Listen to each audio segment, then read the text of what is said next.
live fish. And It's your floating in front of the ex-wife. opera. That's even more impressive. It's your ex-wife. Now that's a bit harsh. I don't have a. Your words, Ruben, not mine.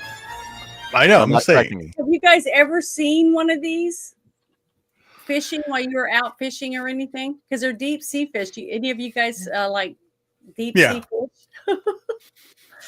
I just was shocked. I've never seen anything like that. But if I saw that in the ocean, I would probably have a heart attack if I saw it swim by me or something. And I didn't even know they would swim that close to the surface. Do you think it was probably sick?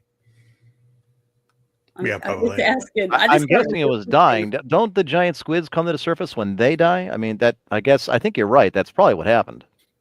I don't know. I just saw the video and I thought, holy shit! I didn't. That even is nightmare fuel. Yeah, it's really scary. I was really surprised when I saw it. Somebody posted it, went across my timeline. I was like, holy shit! They actually got it on camera. That must be worth a lot of money. I mean, because unless you're a deep sea fisherman and you get it on camera, you wouldn't even see it. But they actually have it where you can get your net and scoop it up. That's pretty spooky. Okay, well, this was the first thing that I was going to play for everyone so we could talk about it, because this guy, Scott, usually says things and talks about things that we all agree with. So I want to play him. Here we go. I just love him. I, like many other patriots, are pigs in shit today. If you don't know what that means, it means we're happy as fuck. Because we're sitting back now watching the chaos, watching the self-loathing purge happening with the Democrat Party. Look at these fucking losers. Maxine Waters, Chuck Schumer, Pocahontas, AOC, Jeffries, all calling for banging on the door of the Board of Education because it's going to be overhauled and they have nothing to do. They can't fucking change it. Everything's changing. See, because you Democrats fucked it all up.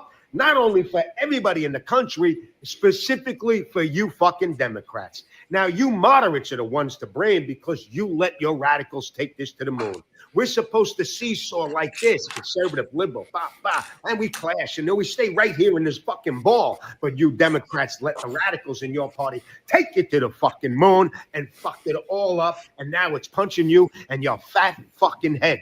See, the Board of Education is going to change up now. No more letting kids and teaching kids that men can have babies and that they could cut their dicks off and be a girl if they want to in school without telling mommy or daddy. That shit's all changing. No more boys and men and burly, hairy men walking into a little girl's locker room or bathroom or in sports where these big men could smash the women's faces open. And that's all over. See, and you can't handle it. The border, all of a sudden you're upset because we're deporting illegal, violent criminals, and you can't handle it all. You motherfucking Democrats are eating yourselves alive. You're ripping your bodies inside out, crawling with maggots. We can see the bone marrow inside your bones and your skeleton, and you're just eating each other, and it is fucking priceless. Because you made this fucking bed and you got to sleep in it, bed bugs and all.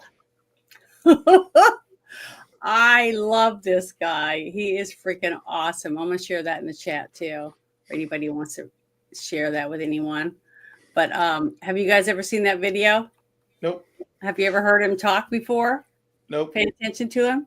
You've never heard of him?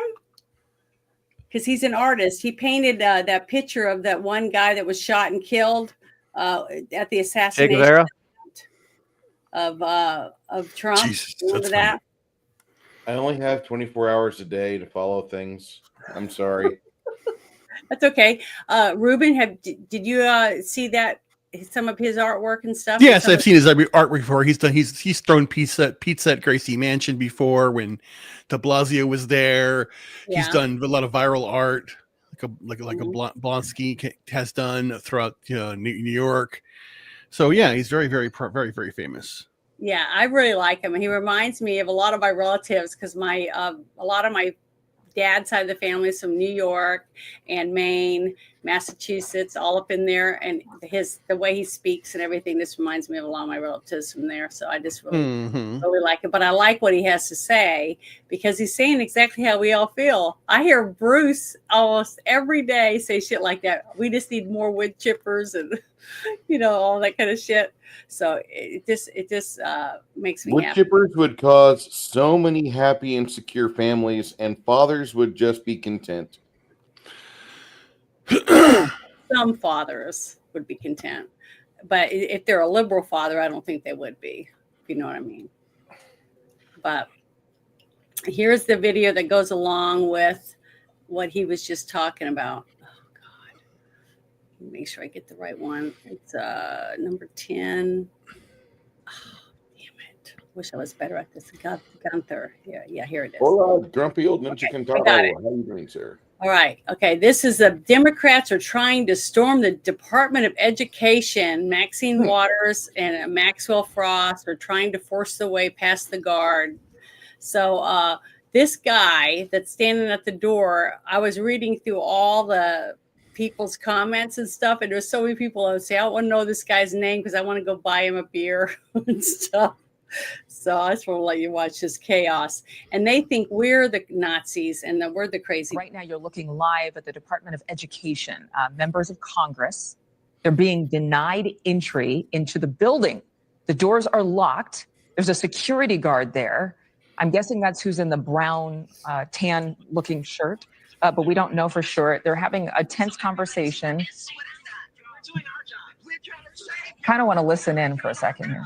Show them your ID. Were you told to stand here, or did you decide to stand here and block members of Congress from entering the Department of Education? To federal building. He said that we're allowed in there. So a private security contractor Do you know who members of Congress are? members of Sure, we're all Congress. members of Congress. Maybe he doesn't understand. Do you A private understand who security members of Congress contractor are? is making the decision to block members of Congress from a public access entrance. I don't think he knows. You have the authority as a private security contractor to block members of Congress. That has been knighted and granted to you. You have at least let us go to the desk. Yeah. It's made Oh my, look at that. Who told you to do this? Open the door. So do you understand who members of Congress are? And you don't care. Who are we then? You don't care. We have a job to do. We're not dangerous people. We're not, I don't know, security. There are no thieves and thugs out here. We're members of Congress. With Parents, That's probably right. They are all these. Yes. I don't get it. There's our ID. It's all. You're a member all- of Congress and It's all show. go back to Congress and do your fucking job and shut the fuck up. Yeah, it's all show. It's all they're living the old media way. They have their their media friends are there. They used to own the media. See, so they're used to getting their way. They're used to being able to push people around, say whatever they want, and say That's "fuck nice. you" That's to the nice. taxpayer. And now they're finding out what it's like to be on the other side of the door. And I'm loving it every second. So when I used is to our work job. as a bouncer and a bodyguard and in private security, I had a simple rule. Are you the guy who signs my paycheck? No? Then I don't give a fuck what you want. Leave me the fuck alone. Mm-hmm. If you don't pay me, you don't get to tell me what to do. It's that fucking simple. Yep. But look how calm. I don't know how he's able to stay so calm. Oh, you With learn. all those You learn apples. real quick. Trump needs Yeah. to hire Eric Maxine- Prince to provide security for these places. Well, Maxine Waters, she actually says something like, do you have guns? Are you going to shoot us? Stuff like that.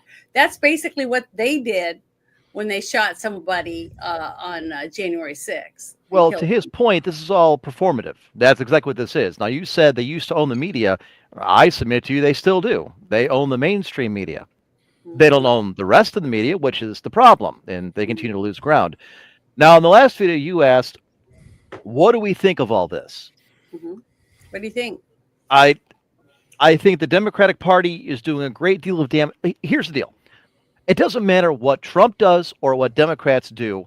For a Democrat voter, 46 to 48% of those people will continue to vote Democrat regardless of what happens. Even the laundry list of crap that has come out that we've been paying $70,000 for a trans-operate Ireland, $800,000 for a government bureau to count road cones, construction cones, $1 million for a government agency to standardize elevator music, $1 million to standardize ice cube size and trays.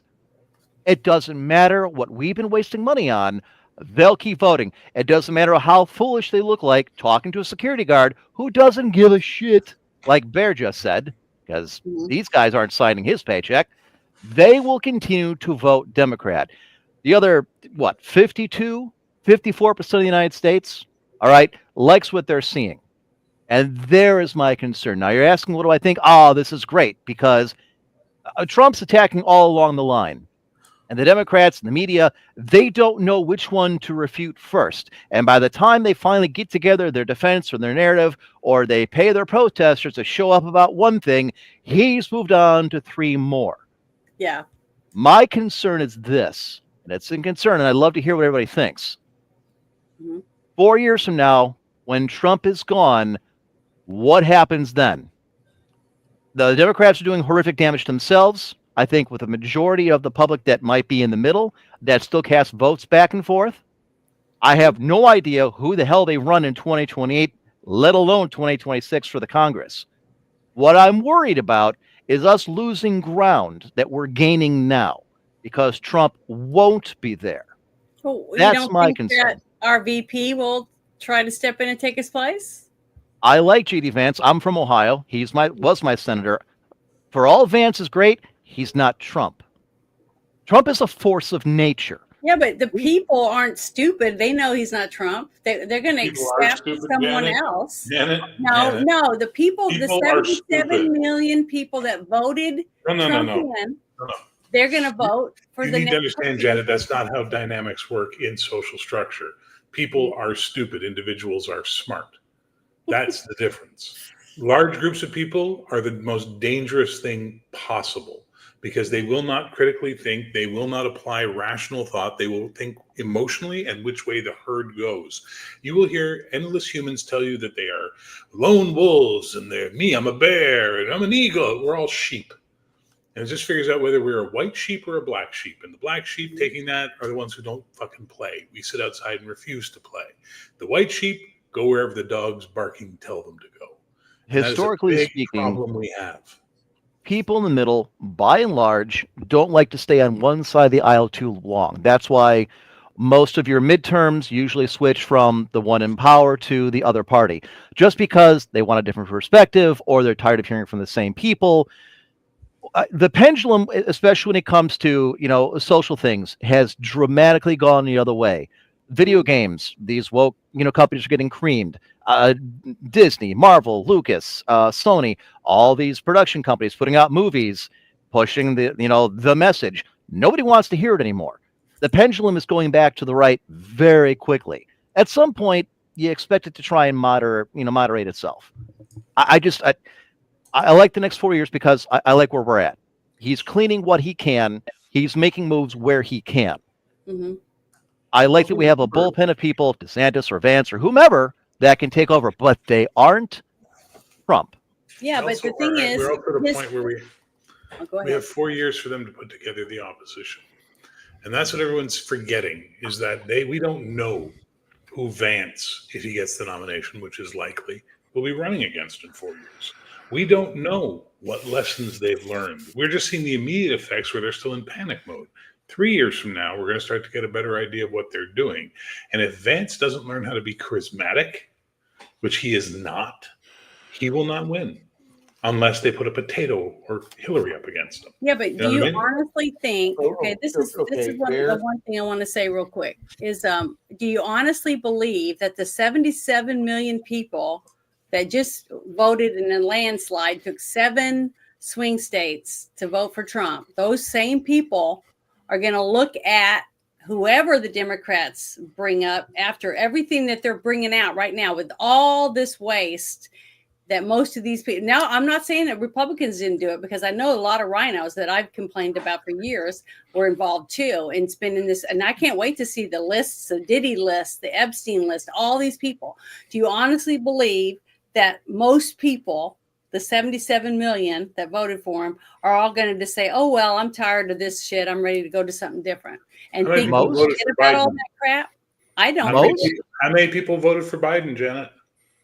They said 81 million, but I know they cheated. Well, you don't know they cheated. You believe they cheated. There is zero proof that has been evidence. You believe they cheated. Well, okay. Let's say they didn't cheat. Let's say 80 million people did vote for Biden. Mm-hmm. How many people voted for Clinton in the 90s? How many people voted for Bush? How many people voted for Bush too? Your politics system is brutal because it just vacillates based on the mood of the country, and it just sweeps in directions. Mm-hmm. It's one of the problems with your system is that you only have a two-party system, so there is no viable third choice. And if there is no viable third choice, you have to either do one of two things: pick the one who offends you the least, or sit it out. Yeah. And that's the problem with your system. Ours isn't much better here because we have first past the post parliamentary. We have Westminster Parliament, and it's a stupid system. But at least we don't get a lot of majority governments anymore, which forces them to have to work with the other parties to get anything done in Parliament, which is actually a benefit to the Canadian people. The problem is you don't get to vote for an individual. You have to vote for a party and then hope they put in a guy that you like. Ruben and I talked about this. We vote for an individual. We vote for our local individual. That's who we vote for, the person that represents our riding. But here's the thing. Trump is, in my opinion, his strategy is changing. What he's doing as 47 is vastly different than any other president has done since Lincoln in the scope of things he's trying to do. You could say that Coolidge, when he basically went in to, cut everything really, really quickly and just had to bring on the Roaring 20s. So I think that Trump's strategy, like he's doing, he's reaching out to these governments, Japan, Korea, India, bringing them in, and then you have the SoftBank investment, you have open Stargate investment. He's trying to get money coming in. So I think the next step he's going to do, and he's doing this along with his 250th anniversary celebration, he's going to start to involve states, Texas, Florida, South Dakota, states that are going to start to bring in, so that he's going to codify, in my opinion, the 10th Amendment. Make it stronger. He did it with Roe versus Wade, gave it back to the states. He's to start giving all the power back to the states and work with the governors to overturn things, so that in the next 2 years, now when we have the midterms, he's going to gain seats because he's working with states to ensure that people get more involved and see that, look, we're cleaning up Doge. Now we're going to clean up everything. Make it like the Sunshine State. Like Florida is the open the books, Sunshine. I got to interrupt, dude. I got to go, guys. So I got to say goodbye. Oh, sorry. Thank you so much for stopping. Lovely talking to you for 5 minutes. Well, I enjoyed it. We'll miss Thank you, Bear. very much. Bruce, be good. You guys, I don't really know, be good. And Janet, stay frosty. Hey, Bear, are you on Twitter? X? Fuck, I have an account, but I don't fucking use it. All right. I need a way to contact you. I had a problem with Discord this week. I think I'm not going back to it because it's just too easy to hack. So just go on my Patreon. Yeah, I'm on your Patreon. I'm on our Discord. Bye, guys. Bye. Later. See ya. All right. Let me ask you guys this. And this discussion Ruben and I had a few months ago when last I was here. I want to bring it up again. Now, Janet, you asked, do I really believe that 77 million or whoever many million people won't vote for Republican next time around? Vast majority of them will, because the same thing applies that I said about Democrats, where you have that 46 to 48% are going to vote Republican no matter what. It's that middle group. Now, the moderates used to be the majority of the country. That isn't the case anymore. Let me ask you this. Do you believe, and I'm ashamed that Bear dropped out because he started to get on this. This is what reminded me of it. Do you believe that the Democrats have actually learned the lesson as to why they got their ass kicked so badly, and not just at a federal level, but at a state level in most of the states? Now, Ruben says that Trump's going to make up ground in the Congress because he's working with the states. I think maybe he'll make up a little bit of ground in red states, but there aren't that many seats left in those places to gain. And I don't think he's going to gain anything from the blue ones. So do you think that and this is to all three of you, do you think that the Democrat Party has learned the lessons, or do you think they're incapable of learning the lessons as to why they lost so soundly? And it's not just because Kamala is brain dead, and trying to string three sentences together really strains her abilities. Okay, can I go first? Okay, what I was going to say is that I think in the next year, at least, as things come out, a lot of the Democrats that did decide to vote for a Republican this time, for J.D. Vance or for Trump, whichever one pushed him in that direction, I think a lot more voted for Trump simply because they're realizing that all the lies, that most of that stuff was lies. The PP dossier, I mean, all the stuff was all paid for and bought to push Trump, and all the lawfare, and then he almost got killed. All these different things made people start paying more attention. And now that Doge is bringing out all this frivolous bullshit, now they're not saying exactly who did it, okay? They're just saying what they did and what they were spending the trillions of dollars on that were in debt. 'Cause we're like 36 trillion something dollars in debt, right? But one thing that I have noticed is this type of thing. I saw this. It says Oklahoma, New Hampshire have used executive authority to create a state's version of the Doge Commission. Texas, North Carolina, and Missouri are introducing Doge-style reforms via their legislator. So what you were saying, Ruben, is true. Yeah. They're starting to look at it and say, you know what, this is bullshit. See, I have a balanced budget amendment. It's already passed in the state of Arkansas. They have to have a balanced budget. That's the law. So go ahead, Bruce. What were you going to say? I can't remember now. I'm sorry. Do you believe that the Democrats have learned the lessons from the election? Do you think that they're I think they will, a lot of them. I think a lot of them are learning. And once they see some of this stuff, they're going to realize that, I want to keep my money. I want to keep my job. And I want poor people to have, the veterans to have a place to live, all this different stuff, because I really do believe that most Democrats or just vote Democrat because that's what their grandpa did or their mom or whatever else. But that they're good people. They believe in God. They want to pay their bills. They want to have their own money. They want to be able to have a car and take care of themselves. They're not that different, really, when it comes to us. What shocked me was how many of the Democrats followed suit when it started coming to the transgender, cutting kids up with their little kids and stuff like that, because the old Democrats that I remember on my mother's side of the family would never have agreed to that shit. And that's why your comment contradicts itself. People vote Democrat because that's what they've always done. Do you think they actually care about the message? No. They don't. There's a reason why they're outside yelling at a guy in a brown shirt trying to get into the Department of Education. But there's a reason. Are Congress. Those are people in politics that are used to getting this check for doing squat. Those aren't the people that put them. They're being put into office by the people who vote for them. Mm-hmm. That's the difference. But I don't think those people are going to vote for them. Do you think the majority of Democrats are mad that $40,000 was given to Peru to create an LGBTQ comic book? Do you believe that they're mad we gave $5 million to Burma to promote gender reassignment surgery? I think that list that you're talking about right now, all the shit we gave to Burisma and Colombia, all the fucking LBGD bullshit, the fucking $20 million for Iraqi Sesame Street, that right fucking there, we need to go through that list and fucking set aside some time during the week and just repeat that. Just fucking bludgeon the goddamn airwaves and beat that into the fucking ground and say, how dare you? How dare you take our fucking money? Fuck off! And never let them forget. Make their fucking ears bleed. Fuck. Let the record show before Bruce stroked out and had a coronary, he was right. I agree with him. I mean, but here's the only way. Sorry, go ahead. No, to answer Emperor your question, they haven't learned. You recently had David Hogg as the vice chair of the Democratic Party. Which is again, he is a plant. He's a plant. He's a Fucking plant. David Yeah, Hogg. but That's see, the only motherfucker in the United States that can make Ben Shapiro tolerable and manly. Yeah, You exactly. understand that?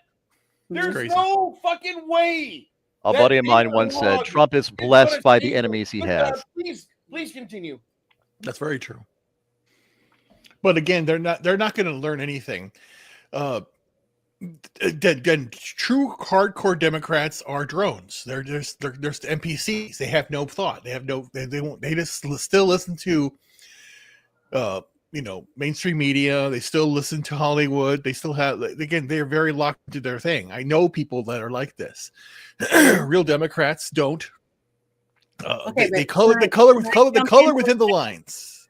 Okay, They follow I know the people rules. like that. I know exactly what you're talking about. I know young people that are in their mid-20s that mom and dad has helped them pay all their bills, their card payment, and everything else, and they still help them when they're short on money, and they have a cell phone, they work at a bank or a clothing store, and they put clothes on mannequins and things like that, and they're very liberal. They think that they have to have the $8 coffee in the morning, and all this different stuff, but thanks to their parents. So when their parents are no longer there and able to give them the money, their whole point of view is going to change. Okay. And that's because they're not going to have the money to do all the things that they think that they're doing now. And that's part of the parents' problem, because we have so many parents that are coddling their children up until their 50s and buying their way, and they've never had to do anything. Maybe that's why I think the way I do. I was 10 years old and I had to rake leaves just to have money to be able to buy stuff at school.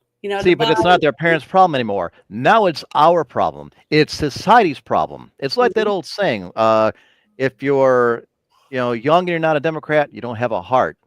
If you're older and not a Republican, you don't have a brain. All right. Real quick before I continue, Bruce, do you smell toast? Do I smell toast? Yeah. Does your right arm hurt? I just want to make sure you don't coronary out, because that was a great rant, and I 100% agree. I'm healthier than I've been in the last 2 or 3 months. Well, I've seen him, get like that before, because it's very frustrating. But it is. He's right. I'm happy to see the changes and the steps they're taking. But what's so funny is during the time when Biden was sitting there and saying, we're not going to give you the money if you don't fire that prosecutor, the one that was looking into his own son in Ukraine. Okay, he's everything that he did that's been coming out before Trump was elected, about how crooked and corrupt they were, and that he said, I swear I'm not going to pardon my son, and all this stuff. And all the Democrats all sitting up there, motor mouth people, whatever you want to call them, saying what a wonderful president they have. He follows the law. He's not this and that, and, playing the law whichever way direction they want. And that's all I've heard for this last 2 weeks, watching all these people go before Congress to get on the cabinet that Trump has picked. Pam Bondi, Kash Patel, RFK, Tulsi Gabbard, all these people, Pete Hegseth, all those people, and listening to all these disgusting senators go on and on about lies that have been proven lies, stuff that is not true.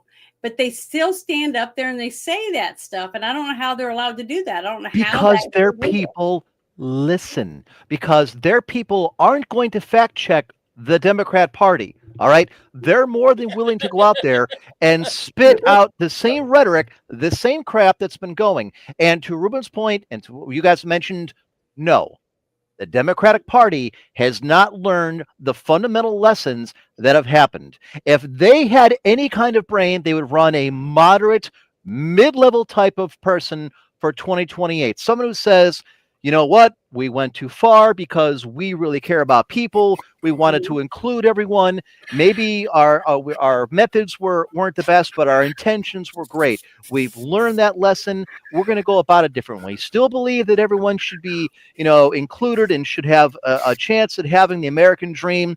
And we're going to go about a different way of making sure that everybody has a chance to get to that, the roads paved with gold, the house with the picket fence, that kind of nonsense. But they're not, because they're already doubling down and have been. We're going to put gays in camps. We're going to do the handmaiden's tale. We're going to put women back in the kitchen. Whatever crazy nonsense, alt-left. Even if that doesn't happen, there is. Once after 4 years of Trump being president and no gays were thrown off roofs like they would be in a Muslim country, and no gays were forced to do stuff, go to prison, not be gay or any of that stuff, and that gays can still get married and all the things. Nothing changes, because I have lots of gay friends that are conservatives, okay? And they're sick of this bullshit. They're sick of all this transgender crap and all that. It's going to be... It's going to be one person. It's going to be they're going to look for their George Floyd in the trans community. They're going to look for their scapegoat for anything they do, because Trump ordered all transgender women or whatever it is out of prison. Yeah, and Caitlyn Jenner even came up and said that they were glad about it, and they are transgender. So what I'm trying to say is there are people of these groups that you see out in the open, bitching and moaning. They show the 1%. Okay. All you see is the 1%, 1% this, 1% that, and that's it. That's all the news ever tells you. But I talk to lots of people every week, and some of them are gay, some are lesbians, some are transgender, some are black, some are Hispanic. Okay. White women, single moms, single dads, lots of different people. And they all want to have more money in their bank account. They want to have job security. They want to be able to buy a home. They want to be able to do a lot of things, but they felt like this last administration they weren't ever going to get that. And they're happy that we have Trump and they're doing what they're doing. They're finding all these bullshit things that they've been spending all the money. We're wondering, why are so many homeless veterans? I got lots of veteran friends, and I hear all these horror stories about them sitting for months just trying to get in to get an appointment to get to see the doctor, stuff like that, which is stupid. It's if they have all this money and they put it back and take care of America first, the people here, the homeless, the elderly, all the people that are ready and need help here. Then if there's extra money, then we start helping other countries. No, I'm happy to we say don't. That. If we have extra money, put it in a rainy day fund. I am long past the point, including the Canadians, of helping out anyone, even our closest allies, because a lot of them haven't done their job. Now, I'm going to go on this in a second, but Hardwick in the YouTube chat made a good point. He says, if Trump's policies significantly improve the lives of the average person, it'll snowball, people have support. Now, I truly hope that is the case. I hope enough people take a look at their check and realize you're getting more of it. I hope a lot of people look and see that he's cleaned up a lot of the crap, that $70 billion is not going for frivolous bullshit reasons to universities, to other countries. But I am long past the point where we need to give foreign aid to anyone. The problem is we don't have a choice. Because if we don't, the Chinese are more than willing to. Mm-hmm. And they have as much money right now to throw in that kind of thing as we do. They're more than willing to buy influence. Want an example? Look at Panama. Mm-hmm. All that's money. They're already talking about building another canal in Nicaragua. They're building naval bases on the western coast of Africa. They've made huge gains in the Near East, the Middle East, the east coast of Africa as well. Saying that if we don't start spending more money and bribing people, that they're going to just run off with China and they're all going to stab us in the back? Okay. Yes. Not already? Well, they're already doing it. We're paying them trillions and trillions of dollars, and they're still stabbing us in the back. Some of them are, yes. Some of them are smart enough to play the middle of the road. But Janet, that's exactly what happens. The minute you stop bribing them, they will go to whoever's going to give them the money. And if you owe a favor to the U.S. or you owe a favor to the Chinese, who are you going to, owe that favor to if you can?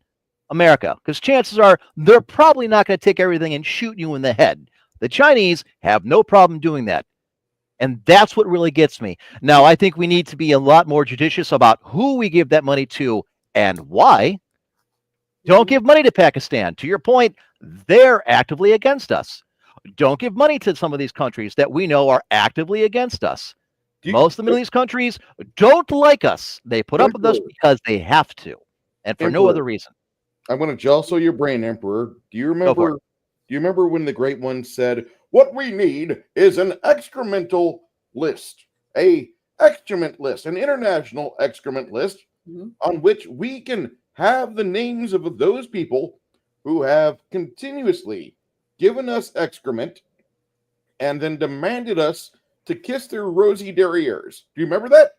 Every time we turn around, it seems like we're being attacked socially or physically in the international arena. And what we need to do is just start having an international grudge list. And therefore, if you get to a certain point on that grudge list, well, we just send you a couple F-15s and, maybe a couple photos of your tent before and your tent after. How's that sound? Remember when Russia said that? When Rush said that, that was fucking great. And we need an shit list. I miss him more than certain dead relatives. Can you imagine the rants that he would be on? He would be a pig in shit right now. Oh, God. He would be so happy. Him and even G. Gordon Liddy would find fucking love in this fucking environment. God, but look at our supposed allies. You have the French saying they're going to put troops into Greenland because Trump wants to buy it and may take it. You have the Canadians pitching a bitch because of tariffs, because the trade deficit, which they admit is there. You know what would fix that? You know what would fix Canada? If we actually became a united country between the two nations and fixing the Canadian shipping rates. Could you imagine how quick guys like Bear would flop from being, I'm kind of against this, to, oh my God, I can send a book to St. Louis for less than $5. This is awesome. Mm-hmm. But I don't want that. I don't want them, because they're about as socialist as you get on this side of communism. That's the majority of the Canadian population. Now, I know Trudeau's leaving, power, but his party isn't. And this goes to what I said earlier, that if you go long enough, eventually people get sick of something and they just want a different viewpoint. So maybe whatever their version of conservative wins. I brought this up many months ago when I was on the show about the Fortress America doctrine and maybe dusting that off from the 1950s and giving that a go. The problem is, if we withdraw from the world stage, the Chinese are going to fill that void. And I don't know what the good solution is. I think NATO has long outlived its usefulness. I see us building a new alliance of basically just the cool kids at the table. Fuck the poors, fuck the nerds. I'm just not sure how viable that is. I'm completely about keeping the nerds and fuck the poors. I know that sounds terrible, but go ahead, China. Try to extend your power. Oh, by the way, what type of aircraft carriers do you have? What type of military? They have 4 of them, and they're the same size as ours. The problem is they don't know how to sail them. They're not fucking reliable. It's like that Kuznetsov from the fucking Russians. It can't go anywhere without a fucking tugboat. So you're not projecting a whole lot of strength there, China. And as much as they talk about their fucking hypersonic bullshit, F-15s knock out satellites. I'm pretty certain our military dick is still much bigger than China's. And to a degree, but China's changing that. They're expanding where we're not. They're trying to build a blue water navy. To your point, they suck at it. But they've gained a lot of ground in the last 15 years. A lot of it's stuff they stole from us or other people. And I think we can all pretty much agree that Russia is a paper tiger. In the 80s and 90s growing up, I was told as a kid, oh, they're the great evil. Turns out they suck balls. And the TOW missile is able to go ahead and level that playing field pretty quick. The Chinese are a different matter. They can fail and keep failing because they have enough to throw at it. That's not indefinite, though. That's not. They have exhaustible resources. A lot of people don't see it like that. I do. First off, their ports are shit defended. Second off, their anti-missile tech is not the Iron Dome. So I think, like I said, that larger dick is ours. And while, a lot of people are like, oh my God, you're talking about like projecting force. Absolutely. Because that's the only way we're going to fucking make them respect us is by knocking them down a couple pegs, making them slip down a few rungs on the ladder, making their chin bash the fucking spots where your feet go. And I think So you're saying you would like a hot war with China to teach them a lesson?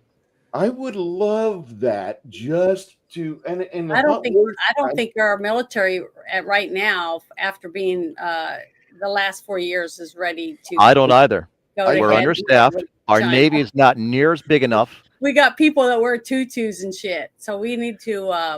Can we hold Taiwan if we needed to? To straighten it out a little bit before we decide to do something like that. I think we could hold Taiwan. I think we could. I know you guys are like, you're crazy, Bruce, but I'm absolutely thinking that it would be the only way for us to win, because right now China doesn't have anywhere near the capacity to be a equal force in the nation or in any conflict nationwide or worldwide. I think China can go anywhere on the African, Asian, European continent, and they're stuck within 50 miles of the fucking shore. If we give them 5-10 more years, they could change that if we don't. And that's my concern. I agree with your assessment, but my point being that the Chinese are actively changing that. We need to get our ass in gear. And if that's one thing I'd like to see Trump do is start building. Let's get more. Go ahead. Well, see, he already is. He's building. Look at the young, virile people he's bringing in for his team. Yeah, but you're missing a huge point. The fact is, we've been at war, a soft war with China for a very long time. The war is with the energy policies that the EU, the Paris Accords, were trying to throw at. And they themselves, the UN, were saying that China's exempt and yet trying to restrict us. So that is basically China using the UN against us. You have apps like, TikTok. TikTok is allowed here because it's Chinese propaganda. And again, they collect the data, but we want to have the data. So if it's basically the government saying, U.S. government, if anyone's going to spy on you, it's going to be us. So that's what the whole reason for the debacle is. But fifth generation warfare done by China is ongoing. China doesn't need to penetrate the Iron Dome. It needs to just launch an EMP. If they come up with an EMP and hit the United States, we're done. We are at their level then. That's what they're going to do. They're trying to develop technologies that'll do that immediately. You had CrowdStrike a while back. Things that nature can get infected. You can shut down all the computers with one whole click. China can do that. So our infrastructure is sorely messed up. That's why Trump bringing in investors like SoftBank, doing the open AI Stargate project, bringing manufacturing back here. So it's a full prong 4D chess move that Trump's doing. Bringing back businesses, working with states, working people bringing in money in to make it happen. So we have to support that aspect and tout that aspect out there. But again, here's the thing: Trump says this a lot. We are in conflict with the Chinese Communist Party. We are at conflict with the Russian Federation and their government. We're at conflict with Ukraine. We're at conflict with Israel and their government. It's governments that we are having problems with. If you look at what Trump says, I love the Russian people. I love Chinese people. I love United States people. I love the Mexican people. I love the Canadians. It's the people that are being oppressed and being squeezed into thinking certain things by their governments. Don't think to your government. So Trump's message is being, do what's right for yourself. Make your country great. We're going to make our country great, and we're going to start the golden age this way. So it's a 4-pronged approach, 4D chess, working with the people, working to stop their governments from doing things bad to people, pointing that out is that kind of that structure, giving the power back to people, exposing what USAID, IAD is doing, Doge and what they're doing. States want to do this now. So again, it's laying the groundwork for a positive future for America. Yeah. Just because another person has been told a lie by their government does not make them your friend. They're still an enemy.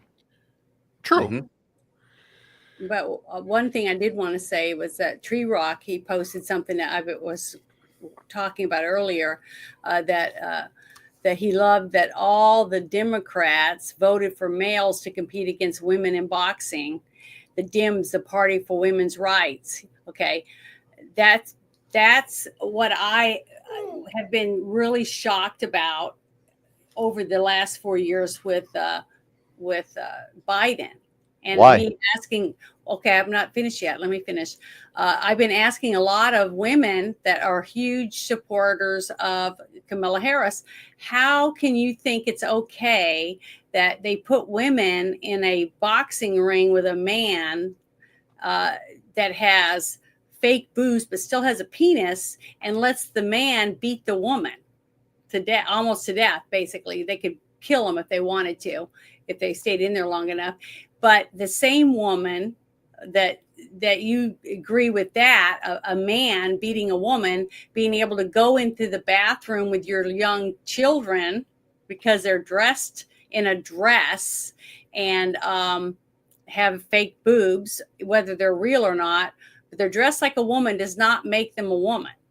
And the fact that would you put your daughter in there, and then they say, well, it's not my daughter. See, that's what I don't understand. To me, that is not normal, because any person that I know that held their child in their arms, okay, after they were born, and then took care of them when they had fevers and colds and boo-boos, and then the thought that that child is with you and you watch it walk into the bathroom and then you see a man go in there, that you would just sit there and not do anything.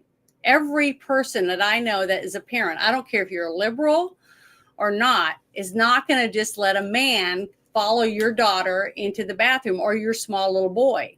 You're going to get up and go, what the fuck are you doing? Okay, because you're going to defend your child. So that has nothing to do with whether or not you're a Democrat or Republican. Either if you let a person like that follow your child into the bathroom, then either you're a pedophile yourself or you're some kind of sadistic sex freak or something. Because when it comes to that, that's the thing. They think it's okay that your kid, this is what's weird to me. The liberals that I've talked to about that think that it's okay to get abortions. They had the abortion wagon giving abortions to people at the Democratic convention. Okay, that's not their problem, because it's someone else is taking care of whatever it is. They don't care. Just like I said, they push it off on someone else. But as soon as it affects their child, okay, that's when they care. And that's sad, because they can stand and watch these people do it to other people's kids, yet it doesn't affect them. I just don't see how a person can hold their own child in their arms and watch stuff happen to other people's kids, but it's not their problem. That is where we have the worst problem in this country. People that can see other people being destroyed by choices that other people are making, but say, oh, well, it doesn't affect me. I can't do anything about it. And they just walk off and they don't give a shit. See, I don't understand that. And until we fix that, I don't see how we're ever going to repair this country or ever be a country that gives a crap about humanity or about where we're going to end up. Because none of this is ever going to change if we don't do something about that. That's how I see it. But let me go on to this next thing. I'm ready to share this with everyone, this interview. They're panicking big time, Laura, because their power base is being threatened. That's what's really going on here. I mean, look at what they're doing over USAID. This is because they've used that as their personal plaything. And that includes billions and billions of taxpayer dollars that have gone, to fund outrageous stuff overseas, like trans affirming projects in Zimbabwe or whatever. But also, let's not forget, to fund their preferred media outlets like Politico. And who knows what other left wing rags have been getting money, federal government money, from this agency, and there's been no accountability. So yes, what's happening is Trump is exposing all of this. He is cutting off the liberal supply chains, as it were, and the liberals are just losing their minds. They're totally losing their minds. We need more of it. You mentioned the IRS. I love it. I love Trump's idea to get rid of the Internal Revenue Service. Let's make it the External Revenue Service. Let's start making these agencies work for the American people. They're panicking. I love it. And what is funny about all this to me is the fact that there's still people that are thinking that Trump is way over his head, that he doesn't have the right to do these things. I mean, since when? What happened when Biden was in office and he was shuffling around and he didn't even know who he was? He would walk and try to shake hands with nobody. Okay. But not one of these people said shit. None of these liberals said a damn thing when we had a zombie in chief. But then we have a man that since day one has went to see the people in the flood zones, the fire zones. He's trying to clean house. He's doing every single thing that he said for years on the campaign trail. He's doing it. And all they can do is gripe about it.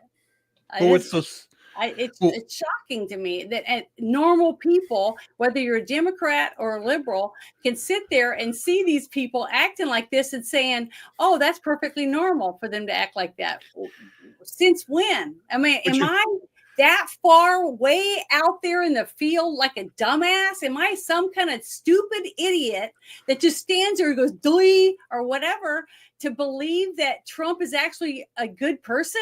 I mean, honestly, and I had someone attack me. I read it to Bruce. I've had 5 people personally tell me that I'm a stupid bitch because if I think that Trump gives a fuck about me as a woman, that after what he's done to women, then I deserve being raped every day and having my throat slit. That's the kind of shit people say to me because I stand up for Trump and I'm a fucking woman. I was born a woman. I've given birth. I am a woman. And I have people say that to me. Get the shirt off. Let's see it. That person that says that kind of stuff to me is gonna be able to take over the United States, even if Trump comes in and cleans this whole place up. That people like him are the ones that are gonna just keep on making all the decisions because I'm just a stupid dumbass. I mean, but again, the Democratic playbook is to basically continue to fear monger, and basically the people that you're talking to believe this wholeheartedly, that more bad things are coming. But what's more terrifying or more, disappointing is the fact that for all this time, I knew of the idea that they had this USAID fund. I knew about it, but in passing, it wasn't prevalent. But again, I'm not in government. So there have been people in government that had known about this for years. It's the deep state using it. Yeah. On both sides.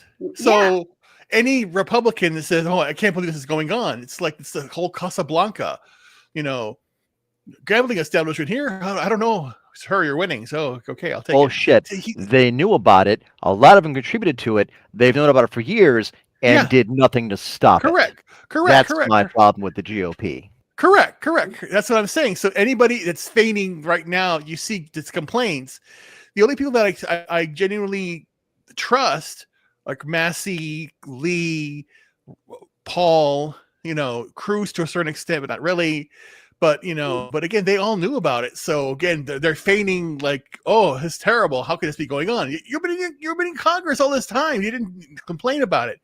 As long as now that it's posh, Trump's actually doing something about it. Now you're on board. I don't get it. It's not. Well, Senator Kennedy. Okay, I voted for him in Louisiana. Okay. Right.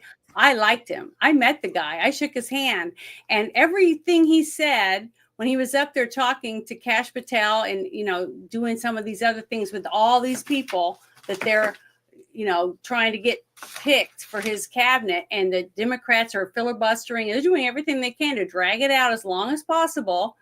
Okay. To cause as much chaos as they can, to make everything as hard as possible, which they're going to do for the next 4 years. I know that already. I'm not an idiot. I don't trust any of these people. They're all psychos. I mean, to me, I think they're psychos. I think they'd kill me in a heartbeat. They'd run me over or whatever they had to, poison me, whatever they had to get me to get rid of me if I was in their way, or they thought I was going to keep them from being able to do something. I really do believe that in my soul. I do believe that they would do that.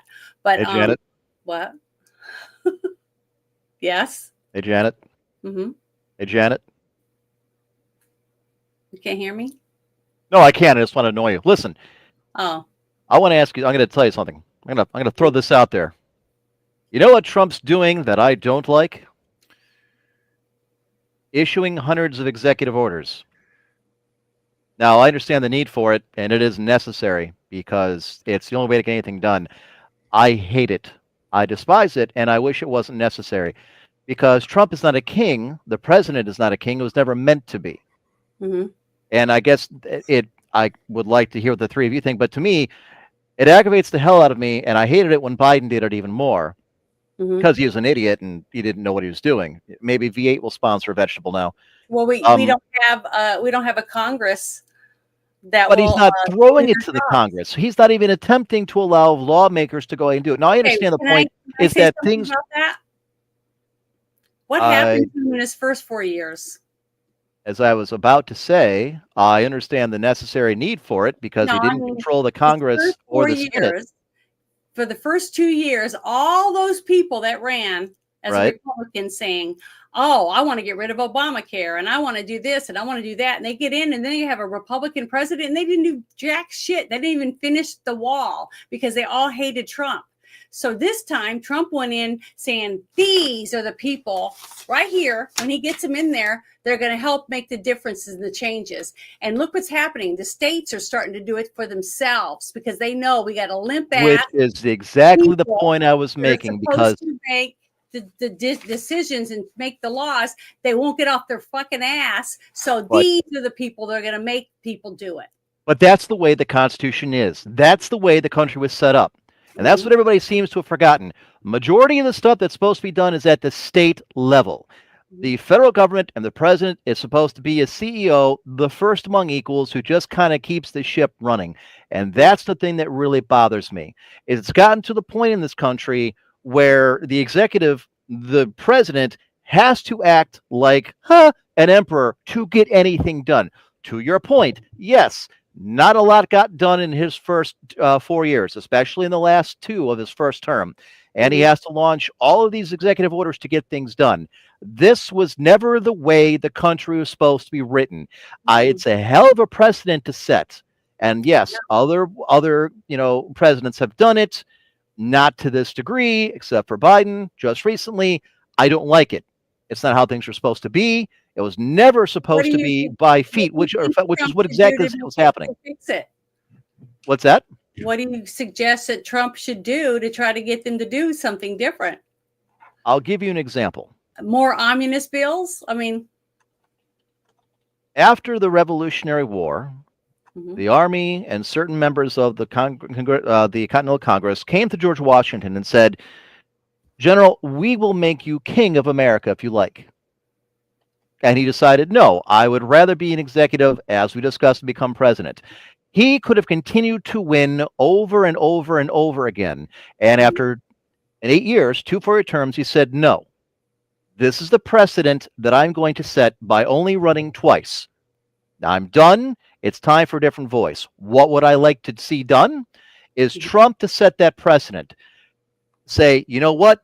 I have written all these executive orders because the country was in such dire straits that this was literally the only way to get it back on its feet.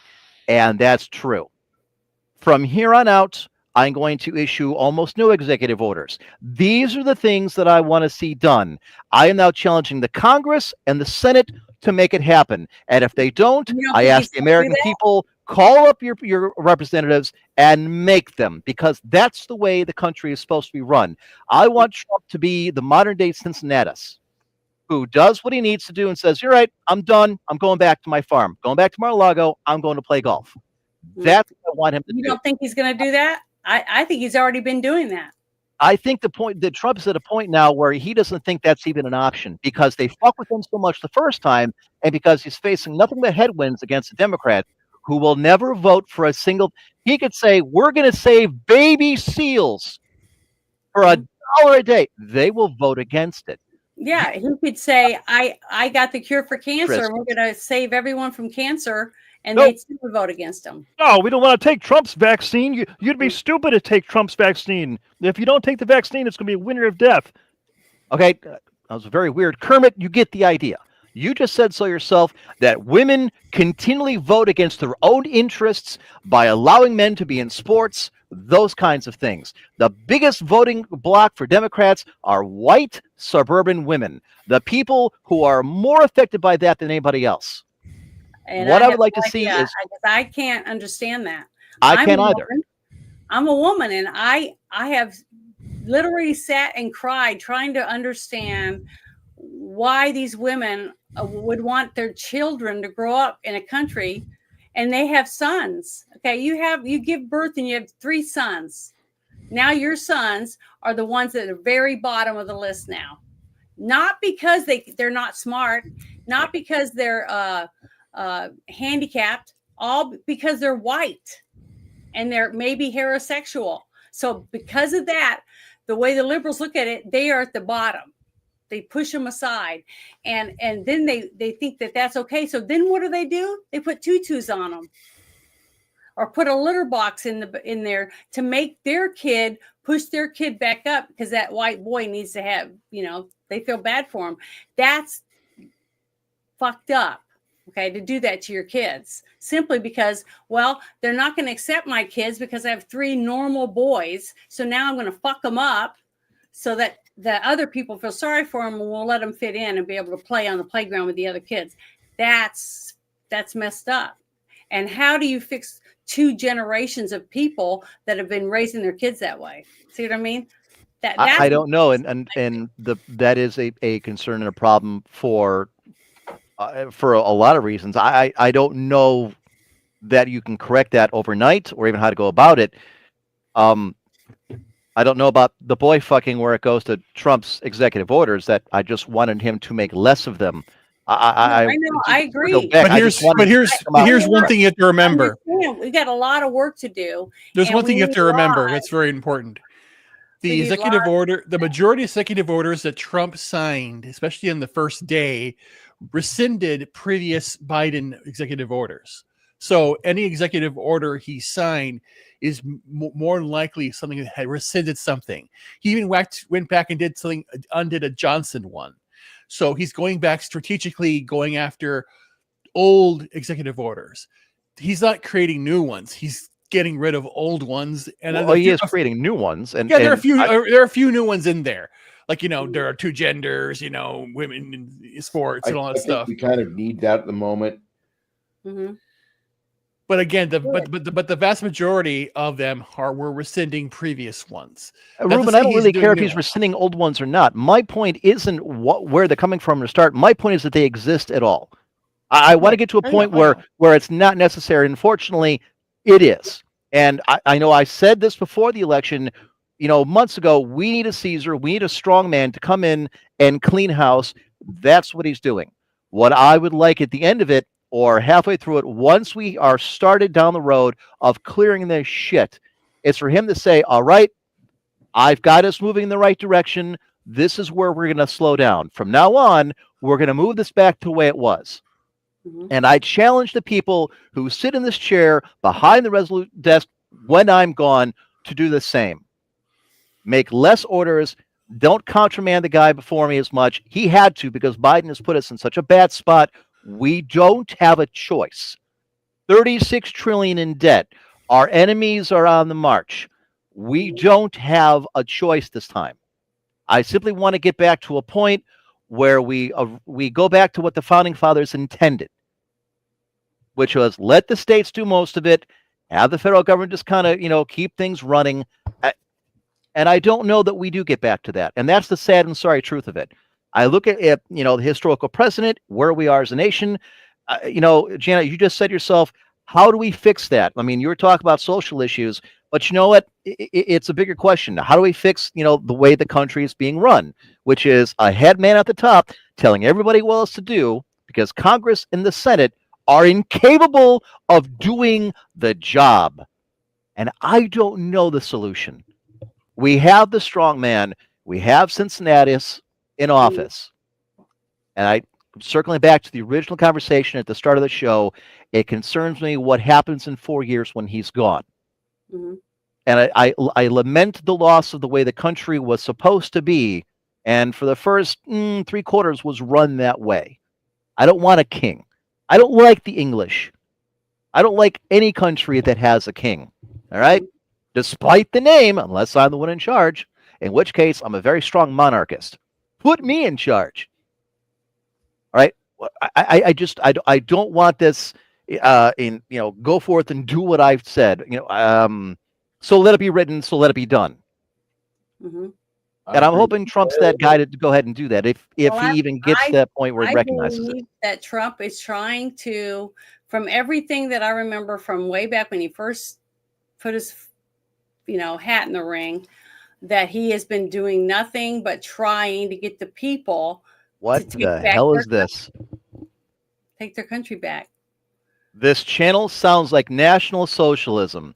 All right, I challenge this person, the Sci-Fi Nation, in the YouTube comment, who's now said that apparently we're fascist communists, because that's what National Socialism is. I would like to know exactly what it is that's been said here about giving power back to the people, the way the the Constitution was written. I don't remember that in fascism. I might have lost that, because I'm pretty sure in communism, fascism, which are two sides of the same coin, that concentrate most of the power at the executive level, all right, of Politburo. What I have literally just said, and what people on this panel have just agreed is, the power should go back to the people, the voters, which was what it was intended. What Trump has been saying. They're not after me, they're after you. And that we need to it's America first. The people need to take back their country. And that's the kind of stuff I say all the time, because we have to fight for our own rights and our states' rights. And the only way to take back the federal government is by taking back our cities, our towns, and our states. And that's what I've been saying. I've always said that. Emperor, what do you do to fix the issue to fix Congress first? How do you fix Congress? Term limits, audits, enforcement, treason laws on Congress. Well, I think stringing up members of Congress or Senate might send a message to the rest of them. I'm not exactly, pro that. How do you fix it? Okay. I think term limits is a great idea. This goes back to what I was saying. I would like Trump because what's that? They don't have term limits? Members of Congress don't. I don't think the Senate does either, actually. No, governors do. Yeah, the only people that have term limits is the fucking president, to my knowledge. And governors. Because it's been codified into the Constitution, into the Bill of Rights. That was done because FDR kept on running and only God could stop him, and did. Here's how you do it. All right, we're going to use Trump as the example. He's, the man of the hour. He's got all, 80-some million. He just won a landslide election in a way that wasn't predicted. You need him to come out and say, you know what? I'm done. I'm not doing any more executive orders. I wasn't put in here to be a king. I've done what I've promised to do. From here on out, you, the people, need to hold the Congress and the Senate accountable for the way they vote and the way they conduct business. Mm-hmm. Now, I know that's easy for me to sit here in my, my chair at my computer and say that. And it's a lot different to do it in person. Do term limits help? Absolutely, because eventually you get, the old chef out of the way. Maxine Waters has been running since Christ walked the earth, right? Dianne Feinstein was only here long enough because God forgot she existed.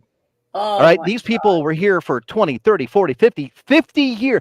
50. Joe Biden was in the Senate for 40 years before his wife made him run for president. 40 years. What is this guy going to do for us that he hasn't done already? What perspective does 8 years in the Senate Joe Biden bring to the table that anybody wants to hear? How many times do we have to give you this message, old man? Go away. I'm tired of the 70, 80, 90-year-olds.